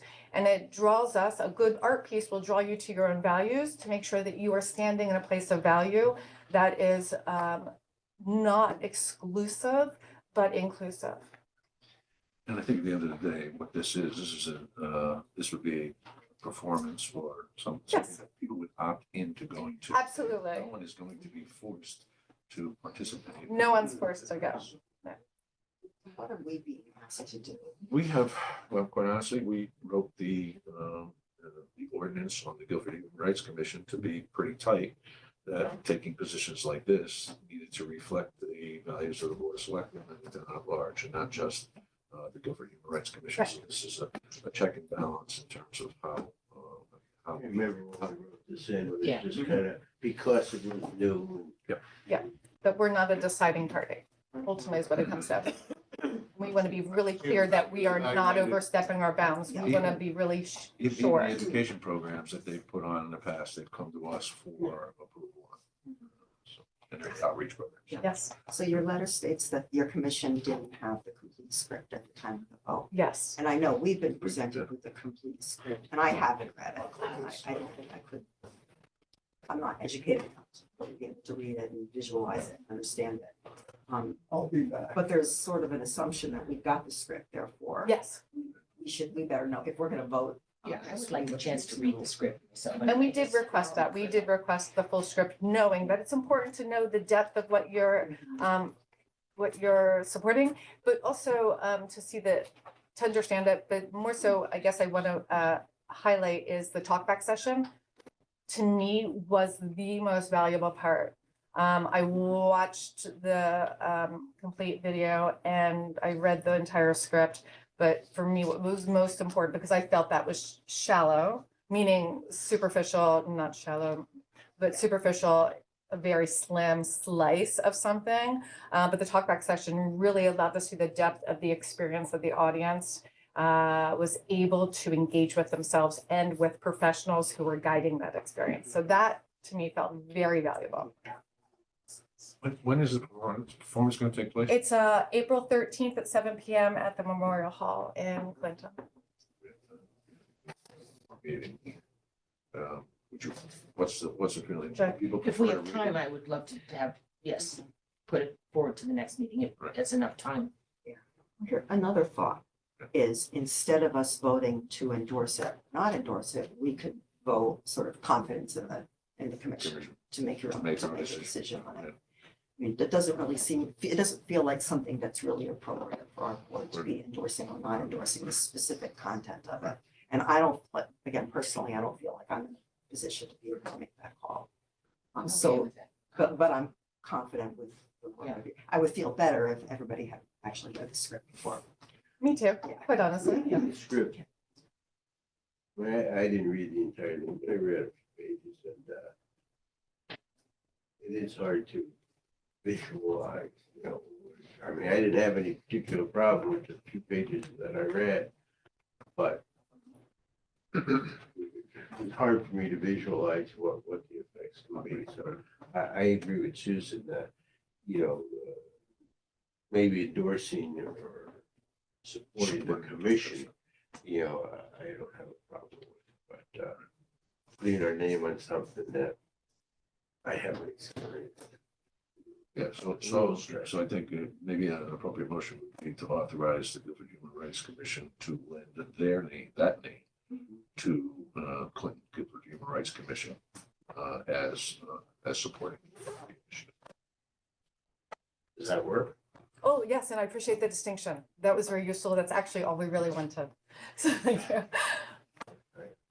I have no problem with that. So we're gonna put it in form. Or did you want to table? No, I'm all right. I would, as discussed here and amended, I would make the motion to approve this request. And a second? Second. Anything further? Try your minds, all in favor? Aye. That motion carries. Thank Thank you, you. Thank you Catherine. for your Thanks time. thanks for the work you do. Thank you. You mentioned the video, is there gonna be a video? There is a video. I'll send the link to you if you don't have it for some reason. Yeah, that would be easier, quite honestly. You Yeah, really have to yeah. visualize something. yeah. It's demanding. It demands a lot. Okay, item 12, consider and take possible action on the e-waste collection agreement with Take Two Incorporated. We have the opportunity to renew our contract with Take Two Audio. Those are Take Two Inc. Those are the folks that take municipal e-waste collection, computers, screens, etc. They actually pay us, but and I think it's was it 0.015 cents per pound. It's really stark. So when Janice and I were talking about this, I said, any chance that the market has moved? Well, Janice was able to get them to come back and give us 0.05 cents per pound. So this agreement, I think, is one that we ought to take advantage of. And it has been approved by the by Madison and Guilford Waste Transfer Station Advisory Committee. So they have approved this contract. So In fact, it's any portion of electronic waste that can get disposed of, and it's not costing us something, it's a benefit. Exactly. So I'd make the motion. And a part of it actually is training. They have training in there too. So They do, yeah. I'll second it. Okay. Anything further? Let me try your minds, all in favor? Aye. Aye, that motion carries. All right, item 13, discuss and take possible action on the petitions. Okay. First up, apologies for the delay in getting the opinion out. Attorney Barrett had some unfortunate health issues over the last couple of weeks that rendered him unavailable for a significant portion of the time. So the opinion was drawn by attorneys from Bertram Moses, which is one of the outside legal firms that we use. They do a lot of they do significant municipal work. Including for us with labor issues. So the opinion was sent out to them. And let me read it, as Mr. Holman had asked me to earlier, and I said I probably would. So for the record, the letter's addressed to me, dated March 15th, 2024. And it's related to petition for special town meeting. Dear Mr. Hoy, as the first selectman of the town of Guilford, you have requested an opinion in this office regarding the petition 1 document.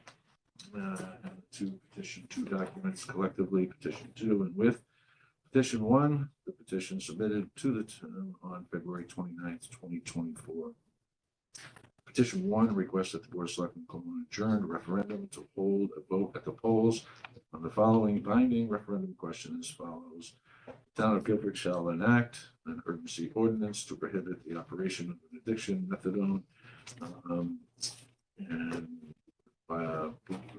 morphine and now laxatron clinic within 500 feet of any residential area or any individual residence or within 1,000 feet of any school or daycare facility.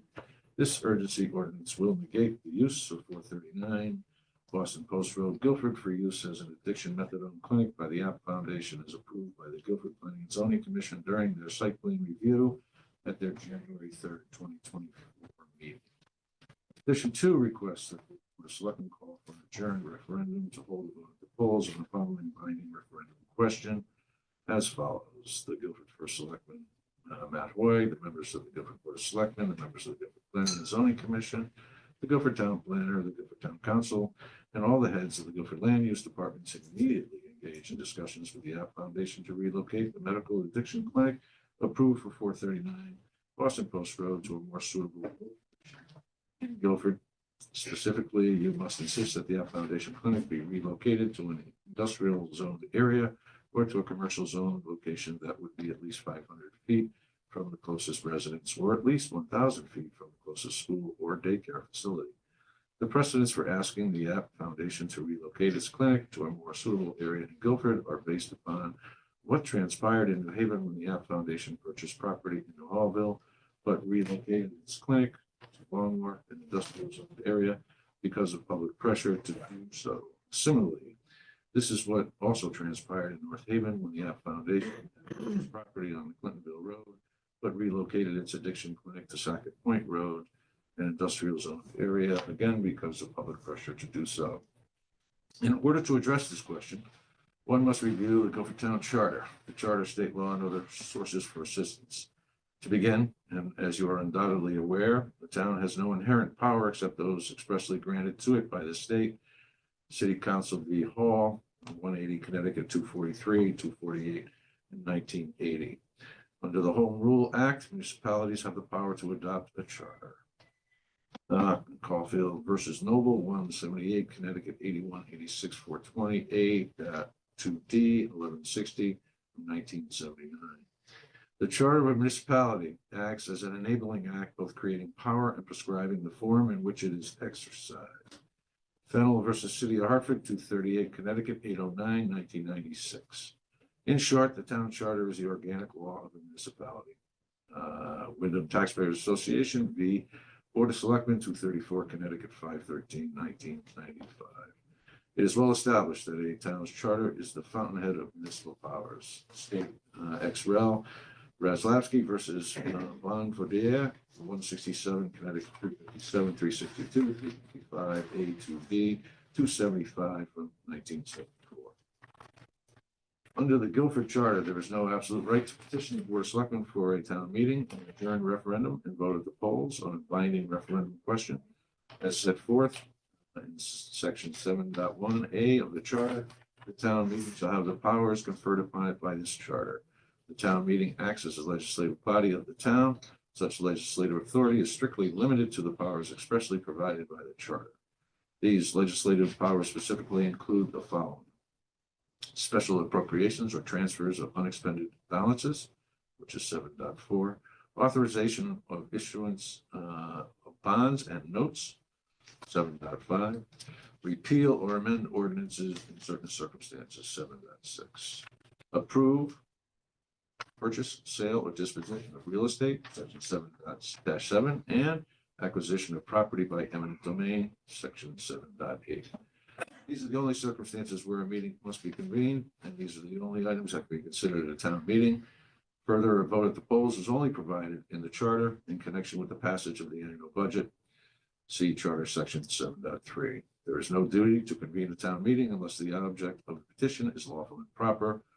State ex rel. Fiegel versus Racky, 237/1975. The items set forth in the petitions are not a proper item for consideration at town meeting or for inclusion on the call of such meeting. Given such, they cannot be scheduled for a vote as otherwise set forth in Connecticut General Statutes 7.7. The requests set forth in the petitions are neither lawful nor proper. This conclusion is consistent with several legal opinions from Guilford Town attorneys in connection with prior petitions seeking a town meeting on matters which were not proper subjects of such meeting action. In sum, there's no legal obligation to institute the action requested in the petition. If you have any questions, please do not hesitate to contact me. Very truly yours, Brian L. Leclerc. All right. So, kind of legal opinion, which basically says the petitions are neither lawful nor proper, and I, for one, will take heed that advice from legal. So would entertain a motion that we not act on these petitions. Is there such a motion? Do we even need a motion to not act? I had that conversation with town council. Okay. And also I think there are some folks who have expected the board of selectmen would actually take a vote on this. Fair So enough. to that point, non-action is in of itself an action, a decision. But I'm happy to make a motion to say we're not acting on these petitions as presented. Is there a second? I'll second. I mean, it's just based on the legal opinion, we really don't have it forward. Well, this is a legal question. I don't know if any of us are able to answer, but if we did honor the request of the petition to hold a town meeting being the legislative body, and the town meeting can't, under our charter, take these actions, what would happen? There'd be a town meeting, but there couldn't be any action. Exactly. It would just be a, Nullity. yeah. Any other comments or questions? I was just gonna say, for the audience in the room and on Zoom, we do, at the end of every Board of Selectmen meeting, have an opportunity for public comment again regarding agenda issues. No. No, anything that- regarding any Normally issues. anything that we So- would address. So while you may want to speak now, that's not the way it works, but you will be able to speak if you wish today at this meeting, correct? Wasn't there an appeal? Public forum at the end of the meeting. Yeah. right? I mean, isn't there an appeal process with the decision in a period of time? Often wondered that. Yes. Of course there is. Yeah. I mean, that, I believe that may have been exhausted at this point, so. What's the harm in having a meeting? No, What's the this is harm? not public forum. I get This it. is not a There's no public real forum. public forum. What's the This harm? is not. public What's the forum. harm in doing You can be something? heard in after the they're done? proper moment. You can ask that in a few minutes. But we're not in a question and answer session. That's right. It's public forum. There's no question. So, Yes. anything well, further? to Susan's point, I mean, we could have another meeting like we had the last one, and that's unfortunately based on this opinion. That's all it would be another venting of both sides of the discussion. Why not give us that then? Even if we can't change it, why not give us that? Please. We have already a commitment from Lynn Maddow at the App Foundation to come back and do another session. Not with her, with us. We don't need. We'll her to- define- we don't we'll need her to define- give we'll us define the- Another enough. Enough, done speech. please. You don't need that. Enough. This is not public forum, nor. Yes, we don't get a say, we get that. You get Please an give us the respect of not interrupting our meeting. There'll be an opportunity. Get respect when you give respect. Yeah, there's no respect given to any of us, Enough. any of us. There's a Is there public any session. further discussion on the motion? Okay, let me ask this. With this opinion, we all realize that we don't legally have a path forward here. Okay, and with some of the discussion, you just said that she would be willing to come back or we could. And could, if we make a motion not to move forward because of this legalese, we could just have another informational meeting for the sake of having another informational meeting. Agreed. Yes. So it does, we don't limit ourselves at this point.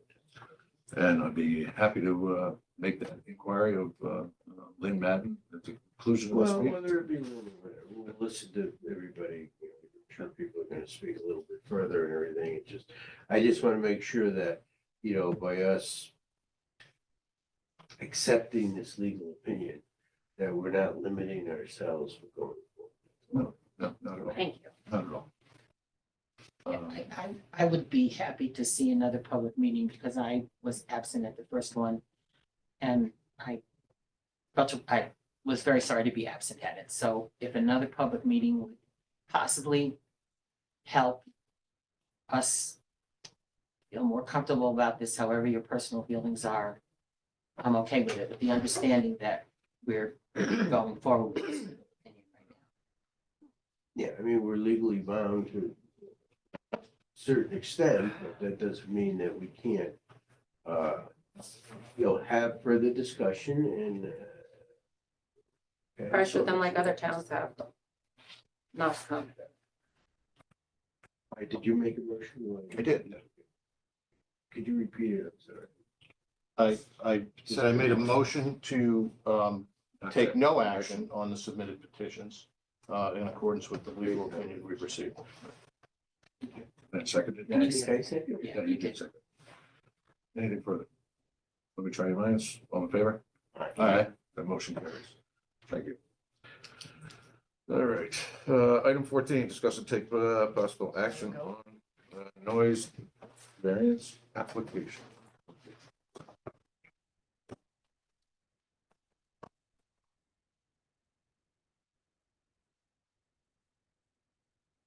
And this is for the Guilford Pride event on May 18th or 19th, Rainy Way, between 12 p.m. and 4 p.m.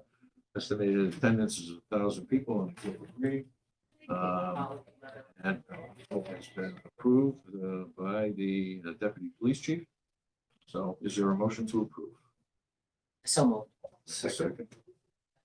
Let me try your minds. All in favor? Aye. Okay. That motion carries. Item 15, appointments and resignations removed from the table and take possible action on the appointment of Brian Wiley to the pension committee to fill a vacancy for a term to expire on November 30th, 2025. Is there a motion to remove? So moved. Second. All right, so we have Brian Wiley, who was the perpetrator of the action taken earlier today on The subject. right? Well, as it turned out, we found someone else who was impacted by that. They're currently serving on two things. I did wonder that. But they can remain. Yep, they can remain. So, so is there a motion to approve Wiley? Yeah, I'll make the motion in accordance with the clarification Mitch gave earlier. All right. Train lines, all in favor? Aye. Aye. That motion carries. All right, request for the use of town property, act on a request from the Parks and Recreation to use the green on June 30th for a summer concert and September 1, 8, and 15 for our summer concert rain dates. Is there a motion? So moved. And a second. Let me try your minds, all in favor? Aye. That motion carries. Act on a request from the Guilford Fund for Education to place a sign on the green advertising its spelling bee taking place May 3rd, 2024. With sign placement 4/19 through 5/3. Is there a motion? So moved. Second. And a second. Let me try your minds. All in favor? Aye. That motion carries. Committee reports? Correspondence? Either public works report or building report? Or other correspondence? Okay. All right, old business. I'm gonna mention old business to the extent that it's reflects the petition which just came before us, and I want to I wanted to make a comment that personally, I'm not here to change anybody's mind. My assumption is people come to their conclusions in absolute good faith and have strong feelings about issues like this. And I would assume likewise that members of the community take the position that we reach conclusions that we reach in good faith in the best interest of the community.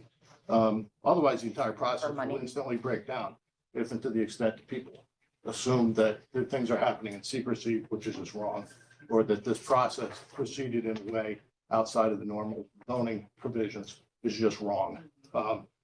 And our responsibility on this board extends to the entire community, including people who have serious problems, medical problems, addiction problems, not just the neighbors of this location or any location that would be affected by this.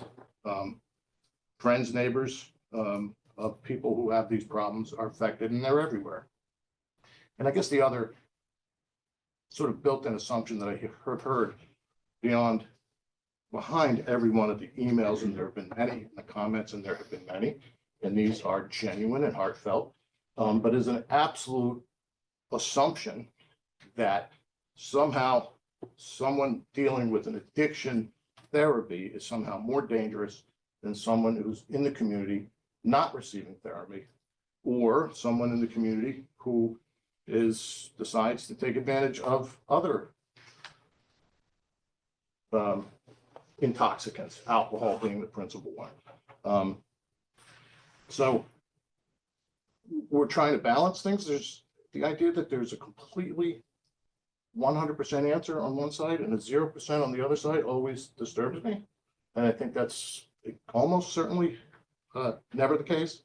And that people have to, and us, I should guess, limit to this board at this point, if and when there are decisions before us to be made, we try our best to find that 51% point in very many cases against the 49% point and try and make the right decision. It's not to say we're dismissing people's absolutely heartfelt and sincere concerns, because I can tell you, I for one, and I'd be shocked to find out anyone here was not likewise feeling that, take it seriously and try to get to the right outcome for everybody. So I wanted to say that at the conclusion of the vote, but we have old business opportunities, so I'll take it, I'll throw it out there. Thank you.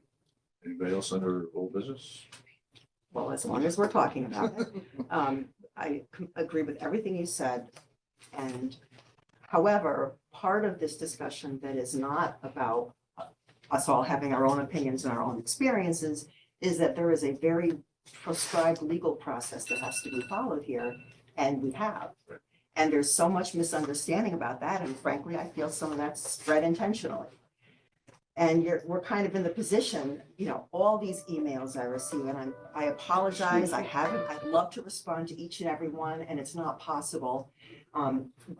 But I feel like I want to go back and explain, no, this is what happened, and this is how it works. And I know probably the writers of those emails would not be receptive to that. But I wish there was a way that we could just lay out, here's how it works. If there was some kind of to do anything about this, it would have been to get involved with the zoning changes. Is there anything we can do to try to, I don't want to say excuse ourselves or explain ourselves, because I don't want to give it back credibility, but it bothers me. So. Well, maybe that potential meeting that we talked about could be combined to do some of that, but also to reiterate, from the foundation's perspective, their willingness to even talk about change.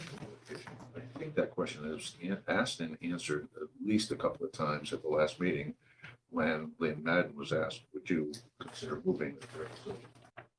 She said no. She And not just out of stubbornness, but go ahead. yeah, Because there's like real reasons why that location on Route 1 on a bus line makes a lot of sense.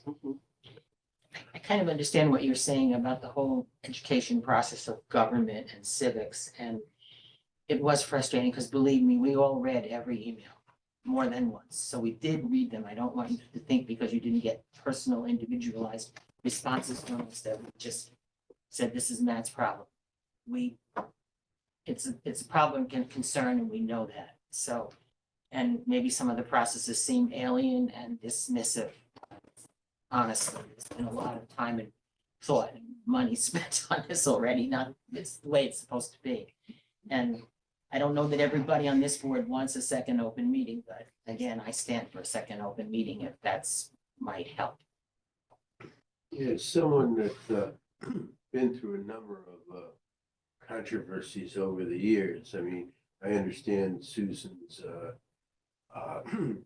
frustration. I mean, we try to do what's right. We do read, communications, and I think this particular board has been particularly thoughtful in a number of questions that have come before us. And I know previous administrations struggled with a number of decisions, again, some of them were zoning issues. And, to think that we're hiding something or doing something secretly, I personally, I developed probably a thicker skin than I really want to, because I realized that often people had opportunities or chose not to look into things or read things or whatever. And it's even the issue with voting. I mean, we tell people all about different votes and everything, but people just don't show up sometimes. And it's very frustrating. I understand Susan's concern, and that's why I was trying to bring up about, I don't want to preclude us from giving people an opportunity, even if, it's simply all we're doing is creating a vehicle for the foundation and the citizens to exchange their concerns and search for possible resolutions. I don't even know what the resolutions might be at this point in time. But just to, I know that there is some misinformation. I know there's a lot of emotion, and it isn't the first time, and I don't really have an answer of how you get the information out there and then make people read it. I mean, that's what it comes down to. I mean, there are rules and regulations. We're a society of laws, and that's the way it is. That's what makes us function fairly for everybody. Thank you, trustee. Any new business? Okay, public forum, which will also be limited to 3 minutes. And then we have executive session afterwards for a tax appeal. Anyone wishing to address the board in public forum, come on up to the table, name and address. Laura Serrano, 70 Maple Road. My question is to you. Well, first of all, I just want to say that nobody has a problem with people who have addictions and problems. We know they all need to be seen, heard, and taken care of. The problem is that you assume that we think that they're all drug dealers. No. Problem is that this was fast-tracked and you know it. The zoning for this was done specifically for Gail to buy this building. And you know, That's in. it was, and you know it. Come on. We're not gonna do it, but please represent the. Number two, where it is across the street from where children hang out. My question to you is, are you personally, would you feel comfortable enough to be liable? Because throughout the years of this place being there, it's gonna bring in a lot more people than she says it is. It's not just gonna stay at 400 people that are registered at this point. If anything happens to any one of our children, are you willing to take responsibility for that legally and personally? If you can, and you're comfortable with saying that? Are you? Because you're not, I'm not right? answering that question. Because you're not. There's municipal liability. That speaks everything right there for me. Thank you. At the risk of You're bouncing not- back and forth. you but know, just because submit- you Are you assuming that the baseline risk of something bad happening is zero? At that intersection? There's 3 gas stations. It's right off There the are other highway. places I'm just that this asking, is it building a could be. zero baseline of risk of something bad happening at that intersection? What? You're, It's a silly question. that is a silly question. Then you're entitled to make your statements and we're gonna hear you. Come on, come on. We have no problem with the foundation wanting to treat it. I know plenty of people who need it. But number one, people of this town, they're not gonna go there. Number one, it's out in the middle, right there. They don't want people seeing them going in there. It shouldn't be there. Find another place that is away from that area. There's plenty of other spots on the outskirts, maybe in the industrial area.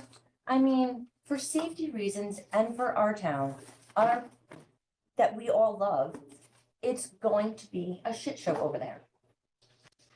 It's not safe, but like I said, if you feel comfortable and you would have no issues with being firmly responsible if something were to happen because of something over there to one of our children, then by all means, but you can't. But if something were to happen to my child because of something over there, I will personally hold you responsible for making this decision. And you didn't tell everybody. You kept it quiet. You fast-tracked it. Okay. And also you hold these meetings at inopportune times, 8 o'clock in the, everybody works. So do so do the members of this board. That are sitting right here. But they work too, they're taking time off from. Next. Hold you responsible. Do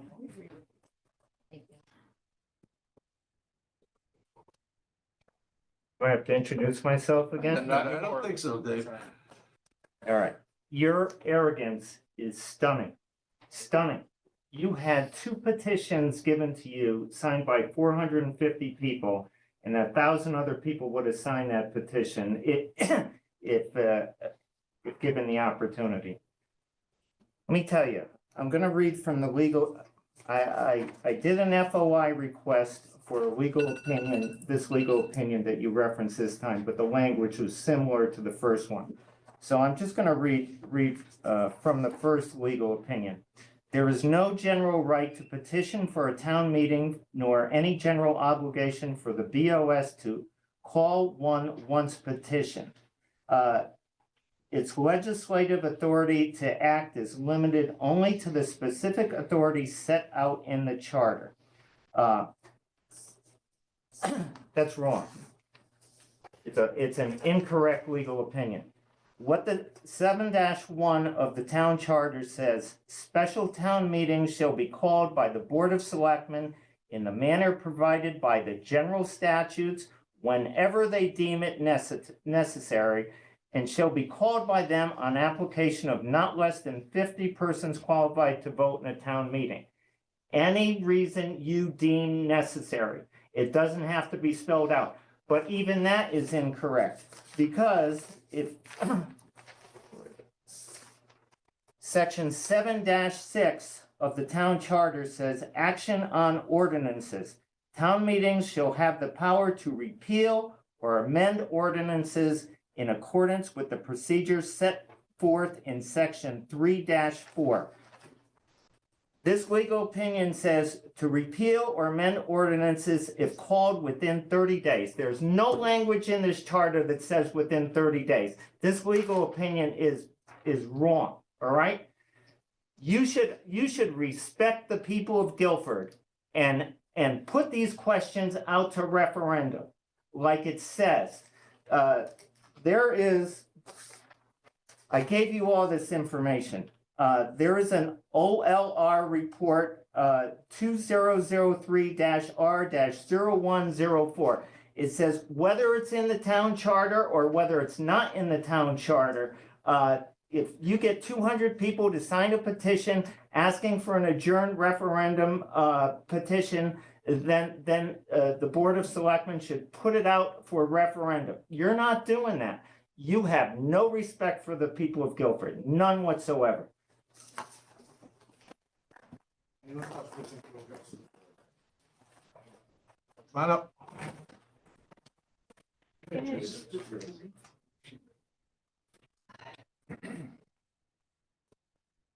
Judith Andrews, and I spoke at the public meeting, and I heard some of the things that Lynn Madden said.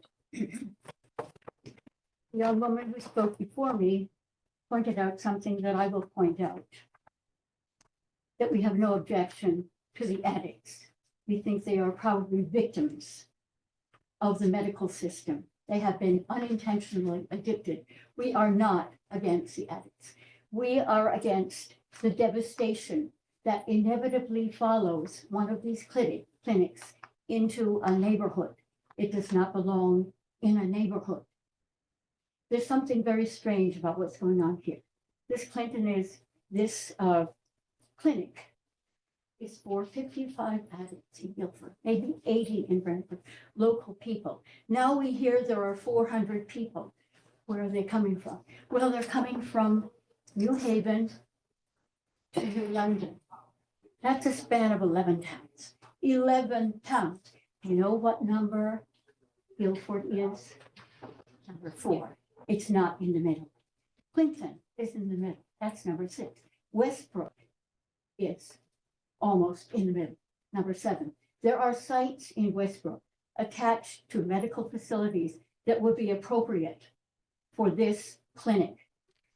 This was fast-tracked because Lynn Madden was invited here and her way was made straight. She's very smooth. She can't even recognize. 18 years she's been there, almost, does not know of any problems around her clinics. Anyone who has been around the area of Yale, Congress Avenue, knows the problems that are there. The public transportation. Lynn Madden has stated the literature that we have read in the paper. Most people are going to be coming on public transportation. That's the reason people are so happy about the bus line. Are 55 addicts from Guilford going to take the bus to this clinic? I ask you, does this make sense? No. Where are they going to come from? Well, they're going to come from other populations, perhaps far away as New London. I have read that New London has great problems, unfortunate people who have been addicted, again, probably because of medical malpractice. People are prescribing these medications, knowing that they're very addictive, and rendering these people with a chronic illness for life. I asked one young man in town who spoke to me and he said that he was one of those victims. It was an athletic injury. His doctor prescribed the medication. Need to wrap it up. I will stop. The doctor was put out of business, sued, and convicted. Thank you for the opportunity. Thank you. Tim? I'll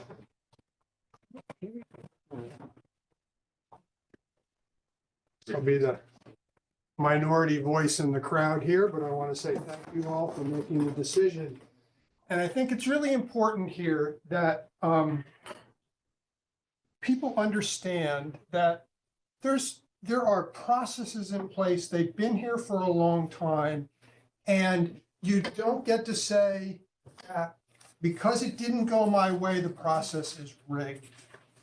The zoning on that location, go back and look at it. It's been there since before 1920, before 2020, excuse me. Right. Probably been there before, 2000. Maybe it's been there since as long as I've been a resident, whatever. But there was nothing sneaky about it. It was a commercial deal that was done on a legally zoned piece of property.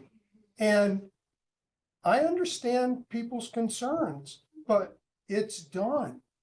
And we need to move on, and we can't be fear mongering. I live on the bus line. The bus goes by my house every single day in both directions. And as I said, there are people over here at Al-Anon and AA and NA, and then they're over here at Christ Church, or at the Congregational Church, and I don't see anything. There's just people out walking on the street, minding their own business. And this notion of us becoming a hellhole, please, just, it's got to stop. And I understand there's a lot of anger about the decision that was made, but we got to move on. So that's my 2 cents. Thanks, Tim.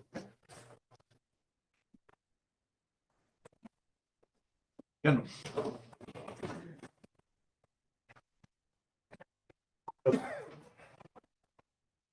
I want to just read from an email from March 22nd, 2023, from Lynn Madden, CEO of APT, to Matt. Lynn said, quote, "Matt, thank you so much for meeting with me, Mike and Valerie last week. It was a pleasure to meet you. Your welcome and your openness to our organization and its potential location in Guilford is much appreciated." This was before the properties were purchased, which is June and July.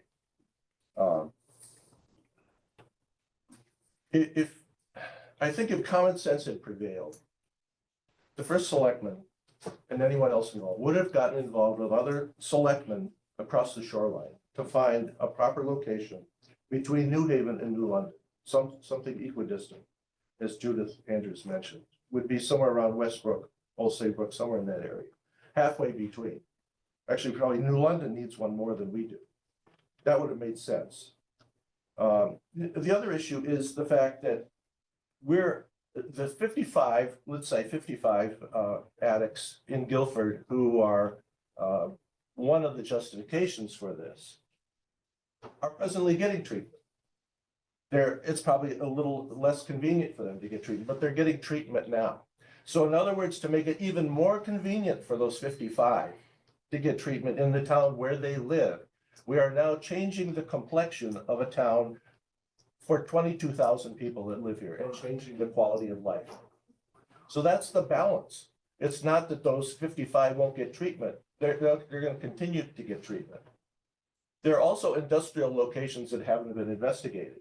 There's no evidence that we really looked at that. Lynn Madden really looked at alternatives. You know, I was just over in Brantford, right nearby, Rings End. There's a whole industrial park over there. There's a facility that's now for rent.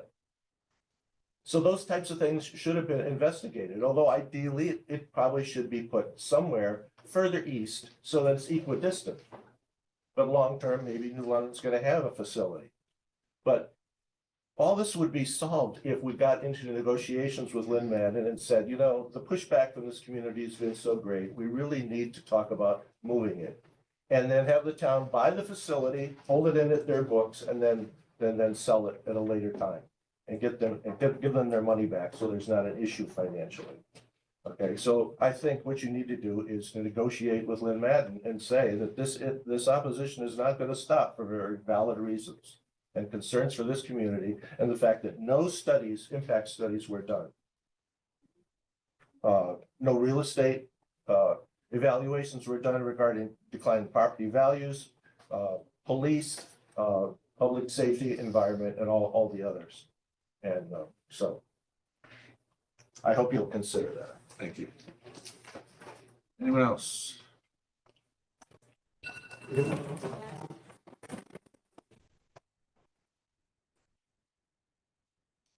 So just a couple quick questions. So will we do another Q&A session with app? Is that what we're encouraging Yes. to have? We're Okay. encouraging them to do it. Okay, but they're under no obligation to No, but, come back. Lynn has indicated she would. She would, okay. And there was one other question, which is kind of eluding me which was mentioned about even Lynn Madden. I would assume places like TJ Maxx and others have engaged Yes. the same way. Yes. Correct. Yes. Thank you. That was it. I'm gonna speak. I didn't plan to speak. Joe. So, Bill Margansky, 9 Farmview Lane, Guilford. So, I'm opposed to the, not in Guilford, but its location. So I have a son grew up in Guilford, with one of the Guilford schools, across soccer, cross country, who had addiction problems. He's been in AA for 20 years. He didn't drink, he smoked pot, got psychosis, was in a hospital in New Hampshire for over a week because he had too much THC in his system. So for 20 years, he hasn't touched alcohol. So when he changed his major in college, in social work, won his class practicum award. Now he works in a hospital in Bend, Oregon, with kids with drug and alcohol abuses. When the kids get admitted, he's the social worker. Give him a lot of credit. I talked to him about methadone clinic, and he said it's a 30-year antiquated system that just keeps people on the drugs. There's nothing to help them. It's a cash cow, he says, where Yale just makes money and money from the state and the federal government, and they're not weaning people off the drug. People are on for 15, 20 years. And that's all it is. He said there are better ways to treat people with drug addictions than with methadone. But if you're getting 500 people a day at $150 a person from the state, all the money goes to salaries for the people at the APT Foundation. It really is a cash cow. And so we have 55 people, which is 0.25% of the population of Guilford. So 99.75% of people are affected. And also, these people are open up at 5 o'clock. Do the buses run at 5 in the morning? No, most of the people take Ubers or they get public transportation, vans, because I know people that drive, the people there. So the bus line is BS right there. That's all I have to say. Thanks. Yep.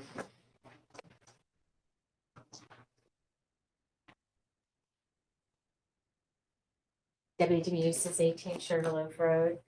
I think that the reason that we do feel that some things have, we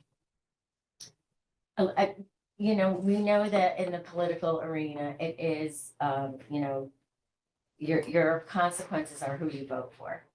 And so I think that part of our planning and zoning and other commissions that are in town, we find that when we try to get a mix of the Republican, the Independent, and the Democratic Party, sometimes the Republican Party is blocked out. So we don't have representation on certain committees because of who they're affiliated with.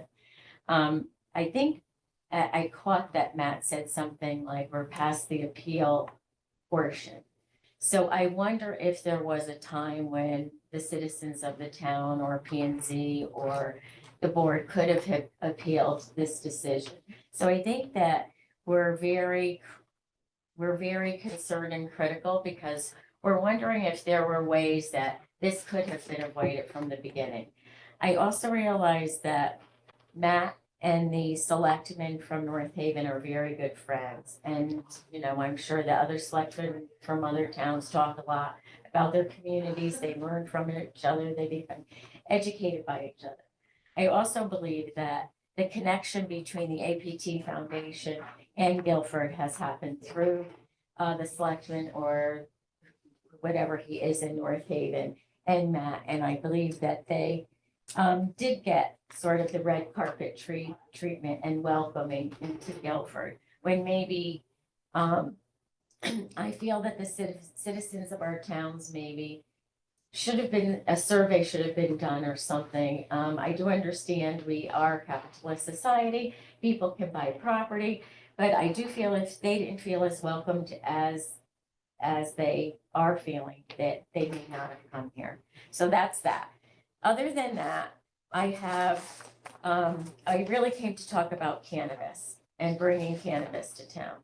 I have 2 ordinances from Madison and Clinton that show in order to protect their communities and their citizens, they have chosen not to have cannabis in their town.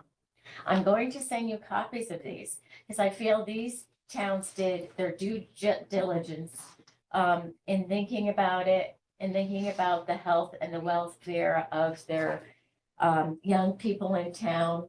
You say you want us to have empathy for you know, the people that have to visit the APT Foundation. I feel that we should have empathy for our young children and our young adults and not showing them that it's okay to start out with drugs. I think that you offered a lot of information about psychosis and different things with, My son was in Guilford High School as a Yes, junior and yes. senior, and they were smoking pot all the time. I worked there for 21 years and I can attest to that. So I think that, you know, if adults want to have cannabis, you know, I don't see anything wrong with that. You're an adult. There's no reason why they can't drive to Branford. I don't think we need to make it easy for them in town and destroy our youth. Thank you, Doug. Anyone else in the room?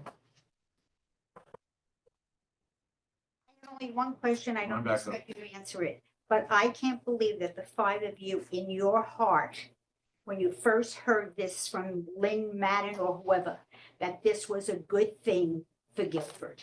You don't have to answer me, but I will never believe that you five decent people said yes immediately, invited them in, picked that location, which was originally a child's play, children to play in for their parents to hang out, that you thought that that location really was a good thing for our town and you could live with it. I can't believe it. Anyone else? David, hold on, we got more people. Catherine? Catherine? Oh, my.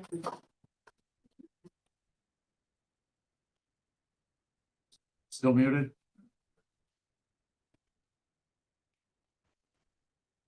I think you're still muted, Catherine.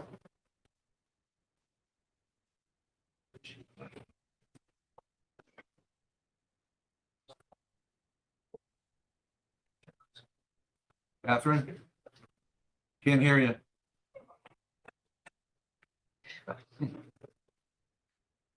Technology. All right, anyone else wishing to address? Sir, Jerry Aventel. come on up, please. Yeah, I'm Jerry Aventel. I just want to know if I could just be invited to the executive session. What I have is much less weighty than what you've been hearing so far. And Yes. Yeah, just affects just my wife and I. Yes. Okay, thank you. Catherine? Okay, I'm back now. Can you hear me now? Yeah, why don't you wait? For Okay. it. Go ahead, Catherine. Okay, I'm sorry. My computer crashed. So someone asked about if there was a path that we could have taken on this issue. And I question that too, because we have town meetings for every issue or town hearings. So I did meet with the town planner and she was wonderful answering all my questions. And one of them was that we could have had a town hearing. And at that hearing, if we had proved that crime would increase in this area, or there would be traffic issues, or if there would be any type of issue, that could have been an issue to deny them in planning and zoning. So I just wanted to kind of put that out there that this is what I was told by the town planner. But thank you. That's all. Thank you. Catherine? Thank you. Catherine Adams, 250 Jamar Road. I didn't plan on speaking today. There are lots of questions that I'm hearing and it's kind of interesting. And I just would like to also emphasize what Catherine just said, could have. So could have requires communication, could have requires people to be involved, could have requires people to read those emails, go to the meetings, vote, participate, right? So at what level did we miss could have? And like, that's a good question. At what level was it missed? Was there an opportunity that was missed? So I think that a lot of people wonder if there was an opportunity that they could have participated earlier. And maybe there would be less sensation that there is fast tracking or lack of transparency. Second is it is a commercial corridor. So I do believe that medical buildings, properties, businesses, whatever, are allowed on commercial corridors. It's not a dispensary, and I just want to clarify that it's not looking to get people hooked to heroin or methadone. It is actually a temporary bridge meant to be a temporary bridge. Yes, unfortunately, some business practices do turn into cash cows. And we could say dialysis is one of those businesses as well, actually, sadly. But we're not, exactly, but we're not, yes, thank you. But we're not doing that. So it's just really important for us to pay attention to that idea of when we bring something in that is a bridge service, are we making sure to do a full wraparound and make sure that there are other entities within our medical practices that are situated in our town who are doing the next level. So what is the next level for the patients or the clients of this business? And are they supported to seek recidivism into the community? If we think about people who are imprisoned by something, how do they get out of that imprisonment? And addiction is an imprisonment. So how do we support these people to get out of that? And is that something that this business is doing? And do we have evidence of that? And can we see that evidence brought to that meeting, the public meeting, so we can understand what that support structure looks like? And if they're not doing it, that's important for us to know as well. Thank you. Thank you. Online, see two hands raised. Lori? Hi. Hi. So a couple of different things. Name and address for the record, please. Lori Lawler, View Place. So somebody spoke about methadone and how people do not get better from it. It's more like a maintenance drug, and that is true. I did ask Lynn that question at the public meeting, and she just didn't answer it. She said something about 3 years, maybe they could get off. That's not the case. And I tried to tell a story about my brother who was on methadone, and he would go there high, and they would still give him methadone. And so I think somebody asked the question, well, how do you know if these people coming in aren't high? And Lynn's answer was, the nurse looks at their eyes. There's no blood test. There's no urine test. So I find that like contrary to what everyone's talking about, that, you know, a lot of these people are going there to get better. There are some, don't get me wrong, but really what happens, and I'm most concerned about, is when they go on maintenance. And maintenance is when they're given their drugs and they leave with it. And they go and sell it so that they can get a different high with heroin. And so that is, it will happen. It's not that if it's going to happen, it will happen. I have personally seen it. And I just think that we're setting our town up for major failure. And then my other question is, or request is, why do we have to have another meeting with Lynn? Why can't we just do a meeting with you guys so you can answer our questions? Because you are elected officials and you work for us. Thank you, Lori. Friedrich Olson? Okay. Hi, Frederick Olson here, State Street here in Guilford. And I'd just like to point out that under the Americans with Disability Act, discrimination against people receiving opioid use disorder treatment and the provision of it is illegal. And this is a civil rights issue that's enforced by the Civil Rights Division of the Justice Department. And they're stepping up because people who are receiving opioid use disorder treatment have been discriminated against. And it's now something that is that the Civil Rights Division is putting efforts behind, that it's okay to look for process violations in how they've applied or acquired this, but frankly, there have been none. And to discriminate because they're providing opioid use disorder treatment would probably get you afoul of the civil rights laws. So it's something that it needs to be kept in the back of your mind. Also, if you go on to MLS and if you look at available property, Frederick, your time. Frederick, yes, please wrap it up. all done. Thank you. Thank you. Lori Laterza? Hi, Lori Laterza, Davis Drive. I just want to reiterate what the woman who sat down was saying. I think a lot of it comes back to communication. I know we can get very political as a town even on both sides, but there are a lot of people in the middle. I do look at the Courier to see what's happening in all the town planning meetings. From the zoning meeting, I did not see something coming up about the methadone clinic, and I did look in there specifically to say, was it going to be discussed? I think the public input is what people are upset about.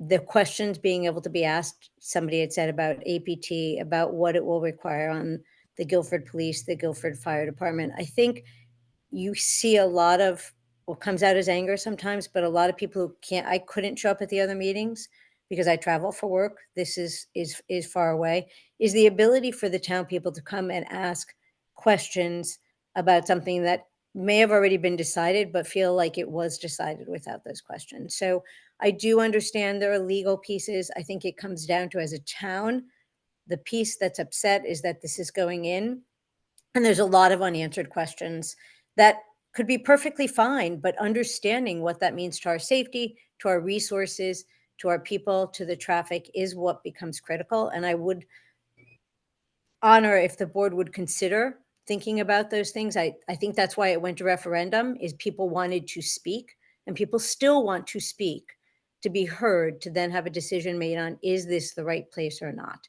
So I appreciate everything you guys do. You take a lot of heat from everybody, and I truly appreciate what the position you put yourself in. But I think the real anger is around the ability to have been communicated with upfront and throughout the process. And while I do understand there are meeting minutes, even the meeting minutes didn't show clearly. It had an address with an associates for building, and then you had to read the fine print.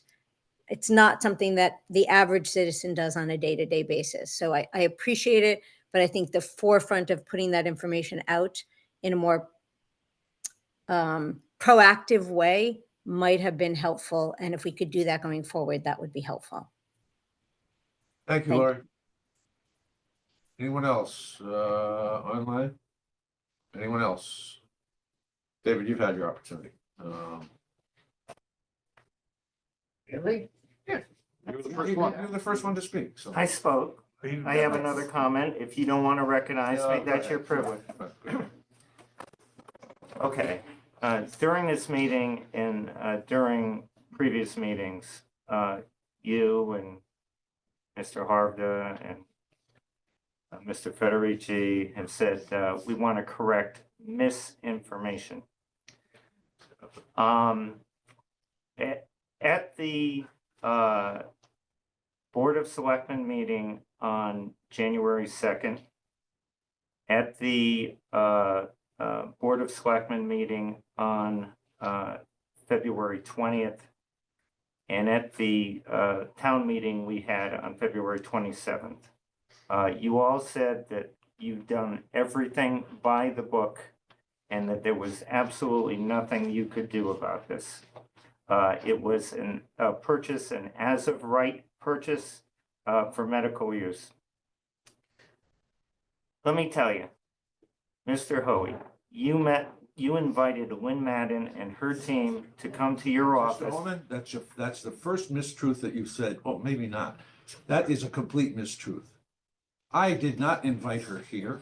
I was invited to attend a meeting with Where was her. the meeting? It was here, but I did not invite her. You had to invite her.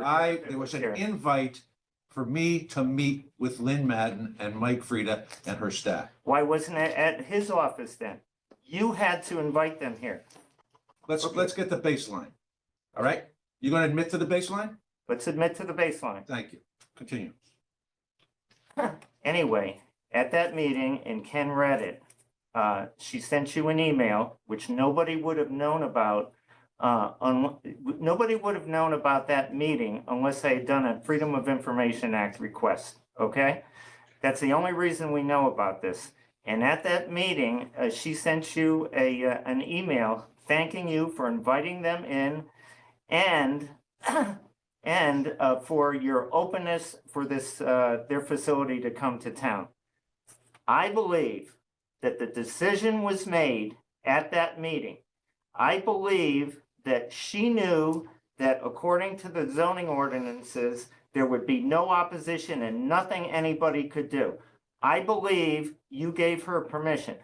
Now, At the meeting on the 27th, Lynn Madden said she had no knowledge that that facility was under contract to somebody else, all right? That is a lot, because in this same email to you, thanking you for inviting her to that meeting in mid-March, she said, I understand that that location is under contract to somebody else, all right? This whole thing was approved at that meeting. There was no opportunity for public input. There was no opportunity for the rest of you Board of Selectmen to weigh in and on at that point, and none of you interjected yourself and said there should be public meetings. No impact studies, no background checks into APT themselves, all right? APT, they had to repay $880,000. That's your second 3-minute block, and the APT's Medicare billing is not on the table. All right, you can cut me off, that's fine. Well, we're gonna cut everybody off. Everybody get 3 minutes, you've got 6, so thank you for the double dose. Tim, you're entitled as well. I just want to reiterate what happened here. A business, controversial, we all recognize it, came to town, just like TJ Maxx, just like Old Navy, just like Target, et cetera, et cetera. They looked at property. They said, what is our use? Our use is medical. Look at this PRB3 zone here on 439 Boston Post Road. It is zoned for our legal operation. So you can swirl all the controversy you want about that, but they made a decision based on what they were legally allowed to do. So let's just get that out in the open and stop with all this dark secrets, nefarious handling.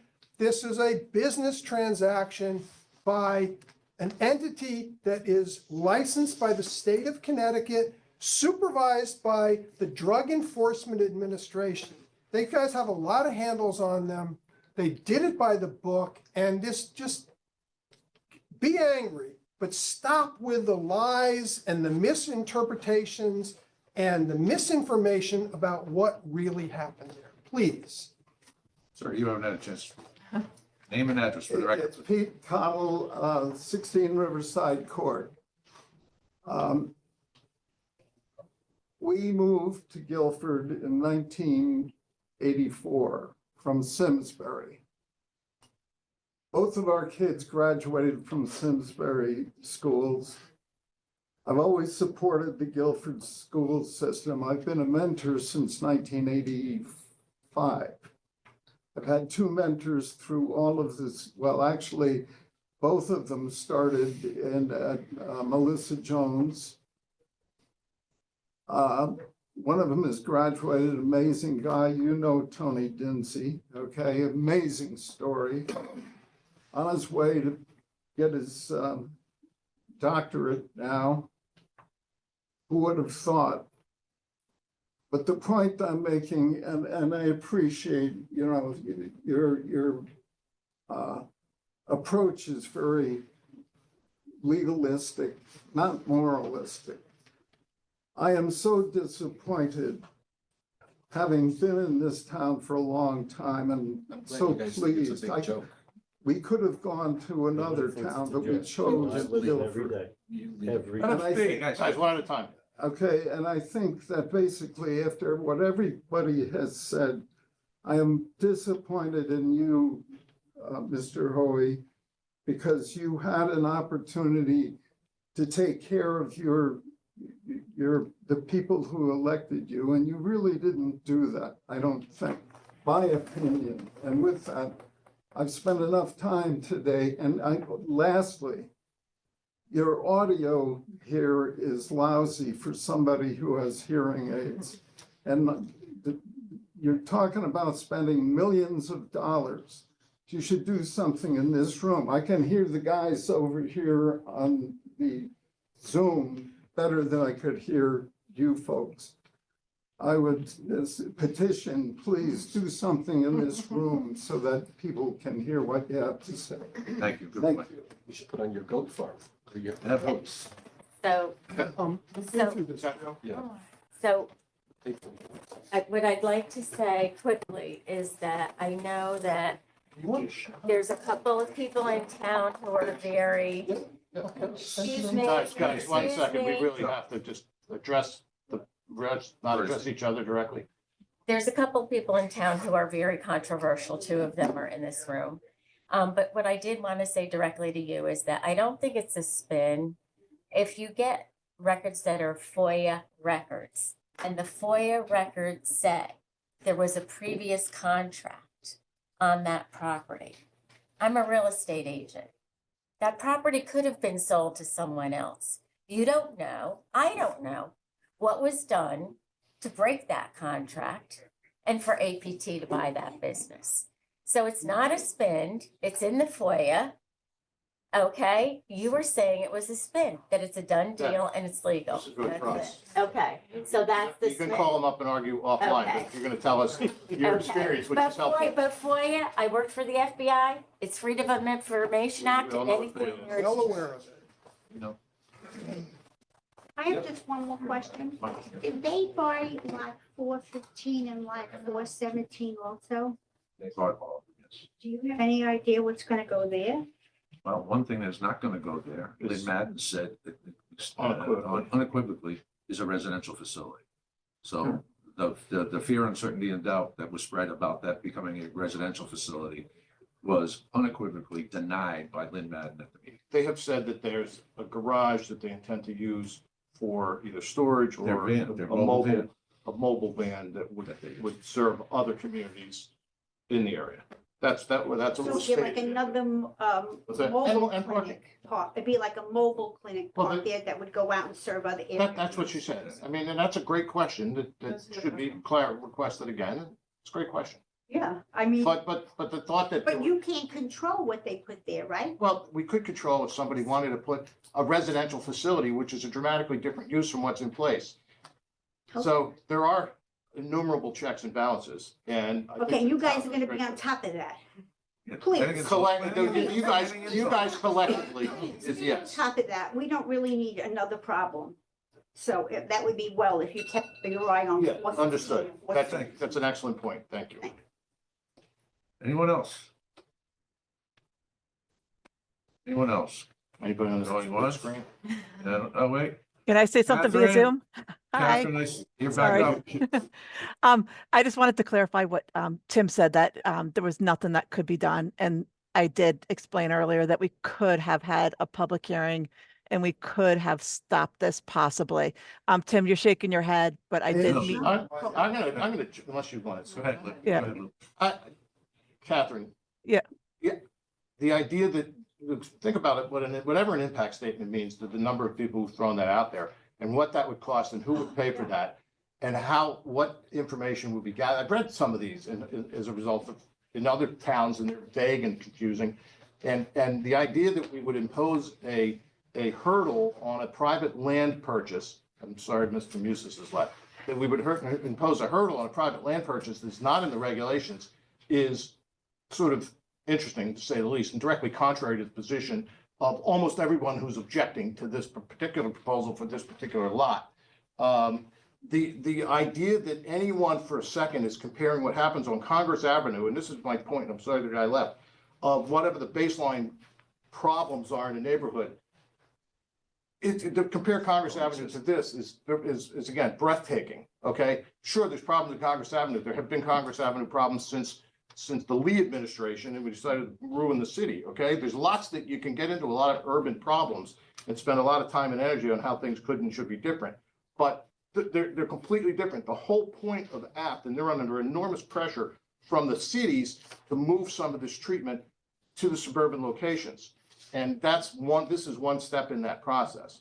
But the thought that we could tell a landowner that they have to do things beyond what they have to do according to the zoning requirements, we would be exposed, and we would probably be sued already by them. And if somebody thinks the process was done improperly, they are free to have done so and should have done so, and it would be a lot more methodical in addressing some of these questions and concerns. So we're getting copies of the North Haven police records, not just for APT, but also for the Cumberland Farms that is right nearby. Could we have a discussion when those come in and show you those records?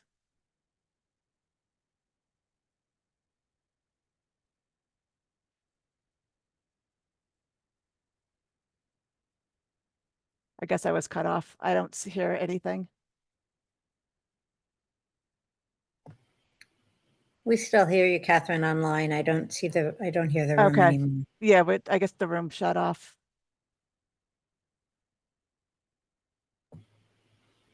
Maybe it was only 2 hours. Oh, 'Cause okay. They look gone. Okay.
Now I'm unmuted. Third time. My apologies for the technical challenges. Zoom meeting shut down. I think it reached its capacity of the 3 hours that we originally allotted for it. So apologies to anyone who got disconnected, who you won't know because you're not on it anymore. Anyway, is there anyone on who still wishes to address the board? Anyone in the room? Thank you. Well, thank you all for your Thanks for being input. here, everybody. Is there a motion to go into executive session? Yes. A second. Thank you for your time. Someday we'll go bite righty, when you want to go for off the Clinton sometime. Yeah, Joe, anytime. Anytime, I'm up right in it. Keep me away from cars. I work every day, except Wednesday, I work at Pfizer still, but, Okay. Yoga class. They won't let you go. they won't let me go. Is there a motion to come out of executive session? So moved. Second. Let me try your minds, all in favor? Aye. That motion carries. During executive session, there were no motions made, no actions taken. And we had one piece of business, which was under use of the green, which we had added to the agenda, so, and I forgot to include, so it has to do with Guilford Parks and Rec, and it is sections 6, 7, 9, and 10, the community summer concerts, June 30th, September 1, 18, and 15. We did this. This actually, we did, she said it wasn't on, but when we got down to the green use, there was something It was about on. park and rec. Yeah. I thought this was more park and rec. Wait a second. It's the same thing, June Yeah. 30th and the dates in I think we Hold on. September. didn't see Did it. I do the other one? Maybe it's the same.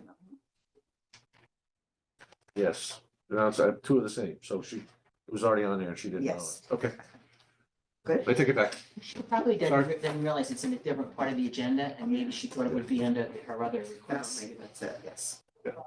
Okay, with nothing less for us to ponder, consider, I entertain a motion to adjourn. So In a second? You try your minds, all in favor? Aye. The motion carries. I think this is our longest meeting on record. I don't. No. I think that with, in one